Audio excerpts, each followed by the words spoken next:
சகல வல்லமை பொருந்திய கர்த்தராகிய இயேசு கிறிஸ்துவின் நாமத்தில் உங்கள் ஒவ்வொருவருக்கும் என் அன்பின் நல்வாழ்த்துக்களை தெரிவிக்கிறேன். സർവശക്തനായ യേശുക്രിസ്തുവിന്റെ നാമത്തിൽ നിങ്ങൾക്ക് ഓരോരുത്തർക്കും എൻ്റെ സ്നേഹവന്ദനങ്ങളെ അറിയിക്കുന്നു. உங்கள் மத்தியிலே கடந்து வரவும் தேவனுடைய வார்த்தைகளையும் அனுபவ சாட்சிகளையும் பகிர்ந்து கொள்ள கர்த்தர் கொடுத்த இந்த அருமையான தருணத்திற்காக நான் கர்த்தரை ஸ்தோத்தரிக்கிறேன். നിങ്ങളുടെ മധ്യേ കടന്നു വരുവാനും കർത്താവിൻ്റെ ജീവിതത്തിൽ വരുത്തിയ എല്ലാ അനുഭവങ്ങളെ നിങ്ങളുമായി പങ്കുവെക്കുവാനും കർത്താവ് നൽകിയ ഈ സാവകാശത്തിനായി ഞാൻ കർത്താവിന് നന്ദി പറയുകയാണ്. என்னுடைய பெயர் மதீனா பானு.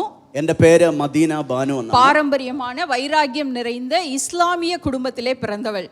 വളരെ പാരമ്പര്യമുള്ള എരിവുള്ള ഒരു ഇസ്ലാമിയ കുടുംബത്തിൽ നിന്നുമാണ് ഞാൻ ജനിച്ചത്. என்னுடைய குடும்பத்தில் பார்க்கும் பொழுது வைராகியமான ஒரு குடும்பமாக இருந்தபடியாலே என்னையும் அந்த மத கோட்பாட்டிற்குள்ளாக வைராகியமாக வளர்த்தினார்கள். എൻ്റെ കുടുംബത്തെ സംബന്ധിച്ച് വളരെ ഭക്തി വൈരാഗ്യമുള്ള ഒരു കുടുംബമായതുകൊണ്ട് എന്നെയും അങ്ങനെ തന്നെ ഒരു മത തീഷ്ണതയോടുകൂടെയാണ് വളർത്തുവാനിടയായത്. அதாவது என் சிறு வயது முதற்கொண்டு 5 நேர தொழுகைகள், എൻ്റെ ബാല്യപ്രായം തൊട്ട് തന്നെ 5 നേരം നിസ്കരിക്കുക, அதாவது குரான் படிப்பது, ഖുർആൻ വായിക്കുക, இந்த ரமலான் நாட்களிலே நோன்புகள் இருப்பது, റമദാൻ നാളുകളിൽ നോമ്പ് നോൽക്കുക, இப்படி மதத்தின் கோட்பாடுகளை பின்பற்றி வளர்த்துகிற ஒரு குடும்பமாக இருந்தபடியாலும் என் குடும்பம் ஒரு ஊழியம் செய்கிற ஒரு குடும்பமாக இருந்தபடியாலும் என்னை வைராகியமாக அதே பதியிலே என்னை வளர்த்தார்கள்.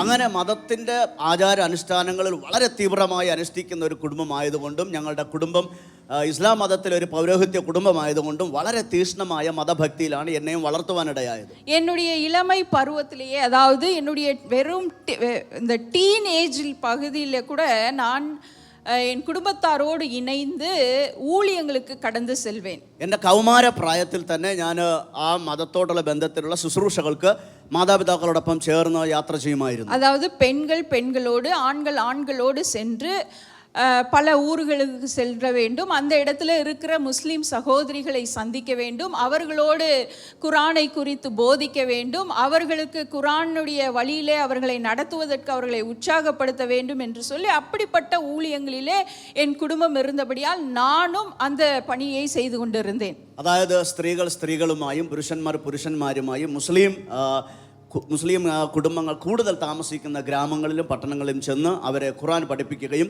അവരെ ഇസ്ലാം മത അനുഷ്ഠാനങ്ങളിൽ കൂടുതൽ ശക്തമായി എരിവോടെ നിർത്തേണ്ടതിന് അവരെ പ്രബോധിപ്പിക്കുകയും ചെയ്യുന്ന ഒരു ശുശ്രൂഷയാണ് ഞാൻ ചെയ്തുകൊണ്ടിരുന്നത്. இன்னும் என்னை குறித்து உங்களுக்கு அதிகமாக சொல்ல வேண்டும் என்றால் பர்தா என்ற ஆடையை அணிந்து கொண்டுதான் வெளியே செல்ல வேண்டும். മറ്റൊരു തരത്തിൽ ഞാൻ പറയുകയാണെങ്കിൽ പർദ്ദ ധരിച്ചുകൊണ്ട് മാത്രമേ പുറത്തു പോകാവൂ. வெறும் கண்கள் மாத்திரம்தான் தெரியும், കണ്ണുകൾ മാത്രമേ പുറത്ത് കാണിക്കാവൂ. அப்படிப்பட்ட ஒரு ஆடை அணியாமல் வெளியே செல்லக்கூடாது. അത്തരം ഒരു വസ്ത്രം ധരിക്കാതെ പുറത്തു പോകാൻ കഴിയില്ല. தனியாவும் வெளியே செல்ல அனுமதி இல்லை. ഒറ്റയ്ക്ക് പുറത്തു പോകാനും അനുവാദമില്ല.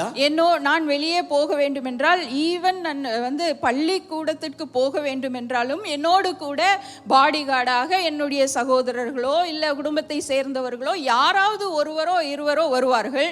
പുറത്തു പോകണമെങ്കിൽ അഥവാ സ്കൂളിൽ പോകണമെങ്കിൽ പോലും എൻ്റെ കുടുംബക്കാരിൽ ഒന്നോ രണ്ടോ പേർ എൻ്റെ സഹോദരങ്ങളോ എൻ്റെ അംഗരക്ഷകരായിട്ട് കൂടെ ഉണ്ടാകും. அந்நியர்களோடு பேசுவதற்கு அனுமதி இல்லை. പരിചയമില്ലാത്തവരോട് സംസാരിക്കാൻ യാതൊരു അനുവാദവും ഇല്ലായിരുന്നു. சுபகாரியங்களுக்கு செல்வதற்கு அனுமதி இல்லை. കല്യാണമോ അതുപോലത്തെ ശുഭകാര്യങ്ങളിൽ പങ്കെടുക്കാൻ കഴിയത്തില്ല. துக்க நிகழ்ச்சிகளுக்கும் செல்வதற்கு அனுமதி இல்லை. ദുഃഖ ഭവനങ്ങളിൽ പോകാനും പറ്റത്തില്ല. இப்படியாக எங்களுடைய குடும்பத்திலே என்னை 4 செவிற்றிற்குள்ளாக வளர்த்தினார்கள். ഇങ്ങനെ എൻ്റെ കുടുംബത്തിനകത്ത് 4 ചുവരുകൾക്കകത്താണ് ഞാൻ വളർത്തപ്പെട്ടത്. என்னுடைய குடும்பம் என்னை குறித்து மிகவும் சந்தோஷமாய் பெருமையாய் கருதினார்கள். എൻ്റെ കുടുംബത്തിന് എന്നെ ഓർത്ത് ഭയങ്കര അഭിമാനം ഉണ്ടായിരുന്നു. காரணம் என்னவென்றால், എന്തെന്നാൽ நான் என்னுடைய இளமையிலேயே கடவுள் பக்தியோடு வளருகிறேன், கடவுளுக்காக ஊழியம் செய்கிறேன் என்று சொல்லி என்னுடைய குடும்பத்திலே என்னை ஒரு செல்ல பிள்ளையாக நான் ஆண்டவருடைய வழியிலே இருக்கிறேன் என்று சொல்லி அவர்கள் சந்தோஷத்தோடு பெருமையோடு என்னை குறித்து கருதினார்கள். വളരെ ബാല്യത്തിൽ തന്നെ ഞാൻ മത അനുഷ്ഠാനങ്ങളിൽ വളരെയധികം ഭക്തിയോടെ വളരുന്നത് കൊണ്ട് എൻ്റെ കുടുംബത്തിനകത്തൊരു വാത്സല്യ പുത്രിയും ഞാൻ എല്ലാവർക്കും പ്രിയങ്കരിയുമായിരുന്നു. எனக்கு சிறு வயதிலிருந்தே கிறிஸ்தவர்கள் என்றால் பிடிக்காது, கிறிஸ்து என்றாலும் பிடிக்காது. വളരെ ബാല്യത്തിൽ തന്നെ ക്രിസ്ത്യാനികളെയും ക്രിസ്തുവിനെയും എൻ്റെ ഹൃദയത്തിനകത്ത് ഒട്ടും തന്നെ ഇഷ്ടമല്ലാത്തൊരു அதற்கு ஒரு காரணம் இருந்தது. അതിനൊരു കാരണം ഉണ്ടായിരുന്നത് ஏனென்றால் கிறிஸ்தவர்கள் இஸ்லாமியர்களிலிருந்து பிரிக்கப்பட்டவர்கள் தான் கிறிஸ்தவர்கள் என்று எங்களுக்கு கொடுக்கப்பட்ட போதனைகளினாலே இந்த கிறிஸ்தவர்கள் இஸ்லாமியர்களை பிரித்து சென்று விட்டார்கள் என்று சொல்லி நான் கிறிஸ்தவர்களை வெறுத்தேன். കാരണം ക്രിസ്ത്യാനിത്വം ഉണ്ടായത് ഇസ്ലാമിൽ നിന്നാണെന്ന് എന്നെ ബാല്യത്തിൽ പഠിപ്പിച്ച നിമിത്തം മുസ്ലിമുകളിൽ ഉണ്ടായിരുന്ന ഒരു വലിയ വിഭാഗത്തെ ക്രിസ്ത്യാനികൾ വലിച്ചു കൊണ്ടുപോയി എന്ന തരത്തിൽ അവരോട് ശക്തമായ വെറുപ്പ് എനിക്കുണ്ടായിരുന്നു. ஏன் கிறிஸ்துவை வெறுத்தேன் என்றால், എന്തുകൊണ്ട് ക്രിസ്തുവിനെ വെറുത്തു എന്ന് ചോദിച്ചാൽ, குரான் படி கிறிஸ்து இயேசு யார் என்றால் அவர் ஒரு நபி, அவர் ஒரு தீர்க்கதரிசி. ഖുർആൻ അനുസരിച്ച് ക്രിസ്തു അല്ലെങ്കിൽ യേശു എന്ന് പറയുന്നത് ഒരു നബിയാണ്, അല്ലെങ്കിൽ പ്രവാചകൻ മാത്രമാണെന്നാണ് എൻ്റെ ധാരണ. ஆனால் அந்த தீர்க்கதரிசியாக நபியாக இருக்கிற ஒரு சாதாரண ஒரு மனிதரை இந்த கிறிஸ்தவர்கள் கடவுளாக மாற்றி விட்டார்களே, ஆகவே இவர் கடவுளாக இருக்கிறாரே என்று சொல்லி அவரையும் நான் வெறுத்து விட்டேன். അപ്പോൾ ഒരു പ്രവാചകനായ മനുഷ്യനായ ക്രിസ്തുവിനെ ക്രിസ്ത്യാനികളെല്ലാം കൂടെ ചേർന്ന് ദൈവമാക്കി തീർത്തു. ഇവൻ എന്തിനാണ് ദൈവമായത് എന്നുള്ള തരത്തിൽ ക്രിസ്തുവിനോടും എനിക്ക് വെറുപ്പുണ്ടായിരുന്നു. பிரியமானவர்களே, என் இனத்திற்குண்டான மதவெறி என் ரத்தத்திற்குள்ளாக ஊறி இருந்தது. എൻ്റെ ജാതിക്കുണ്ടായിരുന്ന അല്ലെങ്കിൽ എൻ്റെ കുലത്തിനുണ്ടായിരുന്ന മതവൈരാഗ്യവും എരിവും എൻ്റെ രക്തത്തിലുണ്ടായിരുന്നു. அது எப்படி என்றால், ஒரு கிறிஸ்தவ சிநேகிதைகளை கூட நான் வைத்துக் கொள்வதில்லை. അത് എങ്ങനെയാന്ന് വെച്ചാൽ ഒരൊറ്റ ക്രിസ്ത്യാനിയെ പോലും ഞാനൊരു സ്നേഹിതനായിട്ടോ സ്നേഹിതയായിട്ടോ അനുവദിക്കുകയില്ല. என்னோடு கூட படித்த யாராவது பிள்ளைகள் கிறிஸ்தவர்கள் என்று தெரிந்தால் கூட அவங்க பக்கமே நான் தலை வச்சு படுக்க மாட்டேன். എൻ്റെ കൂടെ പഠിക്കുന്ന ആൾക്കാള് ആ പെൺകുട്ടികളിൽ ക്രിസ്ത്യാനികൾ എന്ന് കേട്ടാൽ അവര് നിൽക്കുന്ന സ്ഥലത്ത് ഞാൻ തല പോലും വെക്കത്തില്ല. இப்படியாகத்தான் என் இளமை பருவம் கடந்து கொண்டிருந்தது. ഇങ്ങനെയായിരുന്നു എൻ്റെ ബാല്യം കടന്നുപോയത്. என் வீட்டின் செல்ல பிள்ளையாக, എൻ്റെ വീട്ടിലെ വാത്സല്യ പുത്രിയായി, என்னுடைய முழு குடும்பத்திலே, நான் சொல்வது என்னுடைய சொந்த குடும்பத்தில் மாத்திரமல்ல, என்னுடைய முழு குடும்பத்தில், அதாவது ஜாயிண்ட் ஃபேமிலியா இருந்தோம். அப்போ முழு குடும்பத்தில் நான் தான் பிரின்சஸ். ஏன்னா சொன்னது மேல சின்ன பருவத்திலேயே அந்த தேவ பக்தியோடு வளர்க்கப்படுகிறேனே, அந்த குரானை குறித்து போதிக்கிற ஒரு அறிவு பெற்றிருக்கிறேனே, அந்த தாகம் இருக்கிறதே என்று சொல்லி என் வீட்டிலே என்னை உள்ளங்கையிலே வைத்து தாங்குவார்கள். എൻ്റെ വീട്ടിൽ മാത്രമല്ല, എൻ്റെ മുഴു ഫാമിലിയിലും, ഞങ്ങളൊരു വലിയ കൂട്ടുകുടുംബമാണ്, മുഴു ഫാമിലിയിലും ഞാനൊരു രാജകുമാരിയായിരുന്നു. കാരണം ബാല്യത്തിൽ തന്നെ മതത്തിൻ്റെ ആചാരാനുഷ്ഠാനങ്ങളിൽ വളരെ തീവ്രമായി പിൻപറ്റുകയും ആ ശുശ്രൂഷകൾക്ക് വേണ്ടി എന്നെ തന്നെ സമർപ്പിക്കുകയും ചെയ്തിരുന്നത് കൊണ്ട് മുഴു കുടുംബത്തിലും ഞാൻ വാത്സല്യപുത്രിയും എനിക്കൊരു പ്രത്യേക ബഹുമാനവും ഉണ്ടായിരുന്നു. இப்படி மத வைராகியத்தோடு வளர்க்கப்பட்ட நான், ഇങ്ങനെ മതവൈരാഗ്യത്തോടും എരിവോടും വളർത്തപ്പെട്ട ഞാൻ, என் திருமண பருவம் வந்தபோது, എൻ്റെ വിവാഹപ്രായം എത്തുമ്പോൾ என் കുടുംബത്തെ എതിർത്ത്, എൻ്റെ കുടുംബത്തിന് എതിരായി, என்னுடைய இஸ்லாமிய மார்க்கத்தை எதிர்த்து, ആ ഇസ്ലാമിക മാർഗത്തിന് വിരോധമായി நான் ஒரு கத்தோலிக்க கிறிஸ்தவரை திருமணம் செய்தேன். ഞാനൊരു കത്തോലിക്ക ക്രിസ്ത്യാനിയെ കല്യാണം കഴിച്ചു. ஆண்டவர் நம் ஒவ்வொருவருடைய வாழ்க்கையில ஒரு நோக்கம் வைத்திருக்கு. നമ്മുടെ ഓരോരുത്തരുടെയും ജീവിതത്തിൽ ദൈവത്തിന് ഒരു ലക്ഷ്യമുണ്ട്, ഒരു പദ്ധതിയുണ്ട്. அந்த காலத்துல இது எப்படி நடந்ததுன்னு இப்போ வரைக்கும் யாராவது கேட்டா என்கிட்ட பதில் இல்லை. ആ കാലഘട്ടത്തിൽ എങ്ങനെ ഇത് സംഭവിച്ചെന്ന് ചോദിച്ചാൽ ഇന്നും എൻ്റെ കയ്യിൽ അതിനുള്ള മറുപടി ഇല്ല. கத்தோலிக்க கிறிஸ்தவரை திருமணம் செய்து கொண்டேன். ഒരു കത്തോലിക്കനായ ക്രിസ്ത്യാനിയെ വിവാഹം കഴിച്ചു. ஒரு கிறிஸ்தவரை திருமணம் செய்தாலும் கூட எனக்குள்ளாக இருந்த பக்தி வைராகியம் இம்மி அளவு கூட குறையவில்லை, மாறாக அதிகரிக்க ஆரம்பித்தது. ഒരു ക്രിസ്ത്യാനിയെ വിവാഹം കഴിച്ചു എന്നതുകൊണ്ട് എൻ്റെ ഉള്ളിൽ ഉണ്ടായിരുന്ന മതഭക്തി കടുകുമണി അളവ് പോലും കുറഞ്ഞിട്ടില്ല, അല്പമെങ്കിലും കൂടിയിട്ടേ ഉണ്ടായിരുന്നു. காரணம் என்னவென்றால், കാരണം இந்த திருமணம் தானே என் குடும்பத்தை என்னை விட்டு பிரித்து வைத்து விட்டது. ഈ വിവാഹമാണ് എൻ്റെ കുടുംബത്തെ എന്നിൽ നിന്ന് വേർപെടുത്തിയത്. இந்த குடும்பம் தானே என்னுடைய இஸ்லாமிய மார்க்கத்தை விட்டு என்னை ஒதுக்கி வைத்து விட்டது. ഈ കുടുംബമല്ല എന്നെ ഇസ്ലാം മാർഗത്തിൽ നിന്ന് എന്നെ ഒതുക്കുവാൻ ഇടയായത്. எந்த குடும்பம் என்னை ஒதுக்கினார்களோ, ഏത് കുടുംബമാണോ എന്നെ ഒതുക്കിയത്, எந்த மார்க்கம் என்னை ஒதுக்கினதோ, ഏത് മാർഗമാണോ എന്നെ അവഗണിച്ചത്, அந்த மார்க்கத்திற்கு முன்பதாகவும் அந்த குடும்பத்தினருக்கு முன்பதாகவும் என் முழு குடும்பத்தையும் இஸ்லாமிய குடும்பமாக மாற்றி பெருமிதத்தோடு நிற்க வைக்க வேண்டும் என்பதுதான் என்னுடைய வாழ்நாள் லட்சியமாக இருந்தது. ആ കുടുംബത്തിന്റെ മുമ്പാകെ എന്നെ അള്ളായിൽ നിന്നും മതത്തിൽ നിന്നും വേർപെടുത്തി ഈ കുടുംബത്തെ, മുഴുവൻ കുടുംബത്തെ ഇസ്ലാമിയരാക്കി മാറ്റി ഇസ്ലാം കുടുംബത്തിന്റെ മുമ്പിൽ വീണ്ടും എൻ്റെ തല ഉയർത്തി നിൽക്കണം, അതായിരുന്നു എൻ്റെ ലക്ഷ്യം. From the day one என்னுடைய பணியை, அதாவது என்னுடைய கல்யாணமான முதல் நாளிலிருந்து இந்த பணியை நான் தொடங்கி விட்டேன். എൻ്റെ വിവാഹം കഴിഞ്ഞ ആദ്യ ദിവസം തൊട്ട് ഈ പണി ഞാൻ അവിടെ ചെയ്യാൻ തുടങ്ങി. என் கணவர் ஒரு பெயர் கிறிஸ்தவர். എൻ്റെ ഭർത്താവ് வெறும் ஒரு நாமதேய கிறிஸ்தியானியாയിരുന്നു. சபைக்கெல்லாம் சர்ச்சுக்கெல்லாம் போற ஒரு மனிதர் அல்ல, கிறிஸ்மஸ்க்கு சர்ச்சுக்கு போற மனிதர். ആരാധനയ്ക്ക് സ്ഥിരം പോകുന്ന ഒരാളല്ല, ക്രിസ്മസിന് മാത്രം ചർച്ചിൽ പോകുന്ന ഒരാളായിരുന്നു. வேதத்தை எல்லாம் படிக்கிற ஒரு நபர் கிடையாது, ബൈബിൾ ഒന്നും വായിക്കുന്ന ഒരാളല്ല. ஆகவே எனக்குள்ள இன்னும் ஒரு சந்தோஷமான காரியம் என்றால் இவரை അതിശീഘ്രത്തില് ലേസാ കൊണ്ടുവന്നിരலாம். അതുകൊണ്ട് എൻ്റെ ഏറ്റവും വലിയ സന്തോഷം എന്നായിരുന്നു അറിയാമോ? എത്രയും പെട്ടെന്ന് ഇദ്ദേഹത്തെ ഇസ്ലാമിലോട്ട് കൊണ്ടുപോകാതായിരുന്നു. ஒவ்வொரு நாளும் அவருக்கு ஏனென்றால் எனக்கு அனுபவம் இருந்ததுனாலே ஒவ்வொரு நாளும் குரானின் மேன்மைகளை குறித்து, மார்க்கத்தின் மேன்மைகளை குறித்து அவரை உட்கார வைத்து சொல்லிக்கொண்டே இருப்பேன். എനിക്ക് അനുഭവം ഉള്ളത് കൊണ്ടും ധാരാളം ഞാൻ അതിൻ്റെ ആഴമായി പഠിച്ചിട്ടുള്ളത് കൊണ്ടും ഓരോ ദിവസവും അദ്ദേഹത്തെ ഇരുത്തി ഖുറാനെ കുറിച്ചും ആ മതത്തിന്റെ മഹത്വത്തെ കുറിച്ചും അദ്ദേഹത്തെ പ്രബോധിപ്പിച്ചുകൊണ്ടേയിരുന്നു. என்னுடைய சொந்த ஊர் தமிழ்நாடு பகுதியிலே நாங்கள் வசித்து வந்தோம். ഞങ്ങളുടെ സ്വന്തം സ്ഥലം തമിഴ്നാടാണ്. நாங்கள் திருமணம் முடிந்த பிறகு ஒரு சில வருடங்களுக்கு பிறகு நாங்கள் பெங்களூர் பட்டணத்திற்கு என் கணவருடைய வேலையின் நிமித்தமாக நாங்கள் அந்த இடத்துல குடிபெயர்ந்தோம். വിവാഹം കഴിഞ്ഞ് കുറച്ച് മാസങ്ങൾ കഴിഞ്ഞപ്പോൾ ഭർത്താവിന്റെ ജോലിയോടുള്ള ബന്ധത്തിൽ ഞങ്ങൾ ബാംഗ്ലൂരിലേക്ക് കുടിയേറി. பெங்களூர் வந்து சில மாதங்களுக்குள்ளாக என் கணவருக்கு சில நண்பர்கள் கிடைத்தார்கள். ബാംഗ്ലൂരിൽ വന്ന് കുറെ നാൾ കഴിഞ്ഞ ഉടൻ തന്നെ എൻ്റെ ഭർത്താവിന് കുറച്ച് സ്നേഹിതന്മാരെ കിട്ടി. அவர்கள் எப்படிப்பட்டவர்கள் என்றால் ஒரு மிஷனரி இயக்கத்திலே அவர்கள் ஊழியம் செய்கிற ஒரு நபர்கள். ആ സുഹൃത്തുക്കൾ ഒരു മിഷണറി സംഘത്തിൽ വേല ചെയ്യുന്ന ആളുകളായിരുന്നു. அந்த சகோதரர்மார்கள் என் கணவரோடு பேசுவது, பழகுவது என்று சொல்லி என் கணவரை கிறிஸ்துவுக்குள்ளாக வழி நடத்தி விட்டார்கள். ഈ സൗഹൃദത്തിന്റെ അകത്ത് അവരോട് ഭർത്താവിനോട് സംസാരിക്കുകയും സ്നേഹം പങ്കിടുകയും ചെയ്യുന്നതിന്റെ പേരിൽ ക്രിസ്തുവിനെ കുറിച്ചുള്ള പ്രബോധനങ്ങൾ, വെളിപ്പാടുകൾ എൻ്റെ ഭർത്താവിന്റെ ഹൃദയത്തിലേക്ക് അവർ കടത്തി. അതുവരെ പേർ ക്രിസ്തവരായി ഇരുന്നவர் അന്ന് വരെ വെറും പേരിന് ക്രിസ്ത്യാനിയായിരുന്ന ആൾ തന്നെ മുഴുமையாய் கிறிஸ்துவுக்காக ஒப்புக்கொடுத்து விட்டார். തന്നെ പൂർണ്ണമായി ക്രിസ്തുവിന് സമർപ്പിച്ചു. ബൈബിൾ പഠിക്കാதவர் ബൈബിൾ പഠിക്കാൻ ആരംഭിച്ചാர். ബൈബിൾ വായിക്കാത്ത മനുഷ്യൻ ബൈബിൾ വായിക്കാൻ തുടങ്ങി. ചർച്ചിക്ക് പോകാதவர் ചർച്ചിക്ക് പോകാൻ ആരംഭിച്ചാர். ആലയത്തിൽ പോകാത്തയാൾ ആലയത്തിൽ പോകാൻ തുടങ്ങി. അതോടൊപ്പം அந்த സഹോദരന്മാരോട് ഇണൈந்து ஊழியமும் செய்ய ஆரம்பிச்சார். ആ സഹോദരന്മാർക്കൊപ്പം ചേർന്ന് ശുശ്രൂഷിക്കാനും തുടങ്ങി. ഇത് എനിക്ക് പേർ ഇടിயாக தலையில வந்து ഇത് എൻ്റെ തലയുടെ മുകളിൽ ഇടി വീണതുപോലെയായി. ஏனென்றால் என்னுடைய முழு மூச்சான ஒரு முயற்சி என்னவென்றால் இவரை நான் இஸ்லாமியனாக மாற்ற வேண்டும். എൻ്റെ മുഴുവൻ ആരോഗ്യവും ബലവും ജ്ഞാനവും കൊണ്ട് ഞാൻ പ്രയത്നിച്ചു ഇദ്ദേഹത്തെ എങ്ങനെയെങ്കിലും ഇസ്ലാമാക്കണമെന്നായിരുന്നു. என்னென்ன விதத்திலே, என்னென்ன சமயத்திலே, என்னென்ன காரியத்திலே சொல்ல வேண்டுமோ அப்படியெல்லாம் அவரை நான் கொஞ்சமாக நான் அவரை ஸ்க்ரூ பண்ணிட்டு இருக்கிறேன். ஆனால் இவரோ தன்னை முழுமையாய் கிறிஸ்துவுக்காக அர்ப்பணித்து ஊழியம் செய்ய ആരംഭിച്ചു വിട്ടാர். എനിക്ക് കഴിയാവുന്ന എല്ലാ നിലയിലും അല്പാൽപമായിട്ട് സ്ക്രൂ കയറ്റി അദ്ദേഹത്തെ ഇസ്ലാം ആക്കിക്കൊണ്ടിരിക്കുന്ന സന്ദർഭത്തിലാണ് അദ്ദേഹം മുഴുവനും ക്രിസ്തുവിനെ സമർപ്പിക്കുകയും കർത്താവിന്റെ വേല ചെയ്യാൻ തുടങ്ങുകയും ചെയ്തത്. മുற்றிലുമായി അതിർന്നു പോനേൻ. ഞാൻ പൂർണ്ണമായും ഞെട്ടിപ്പോയി. ഇതിനുடைய விளைவு என்ன தெரியுமா? അതിന്റെ ഫലം എന്തായിരുന്നു അറിയാവോ?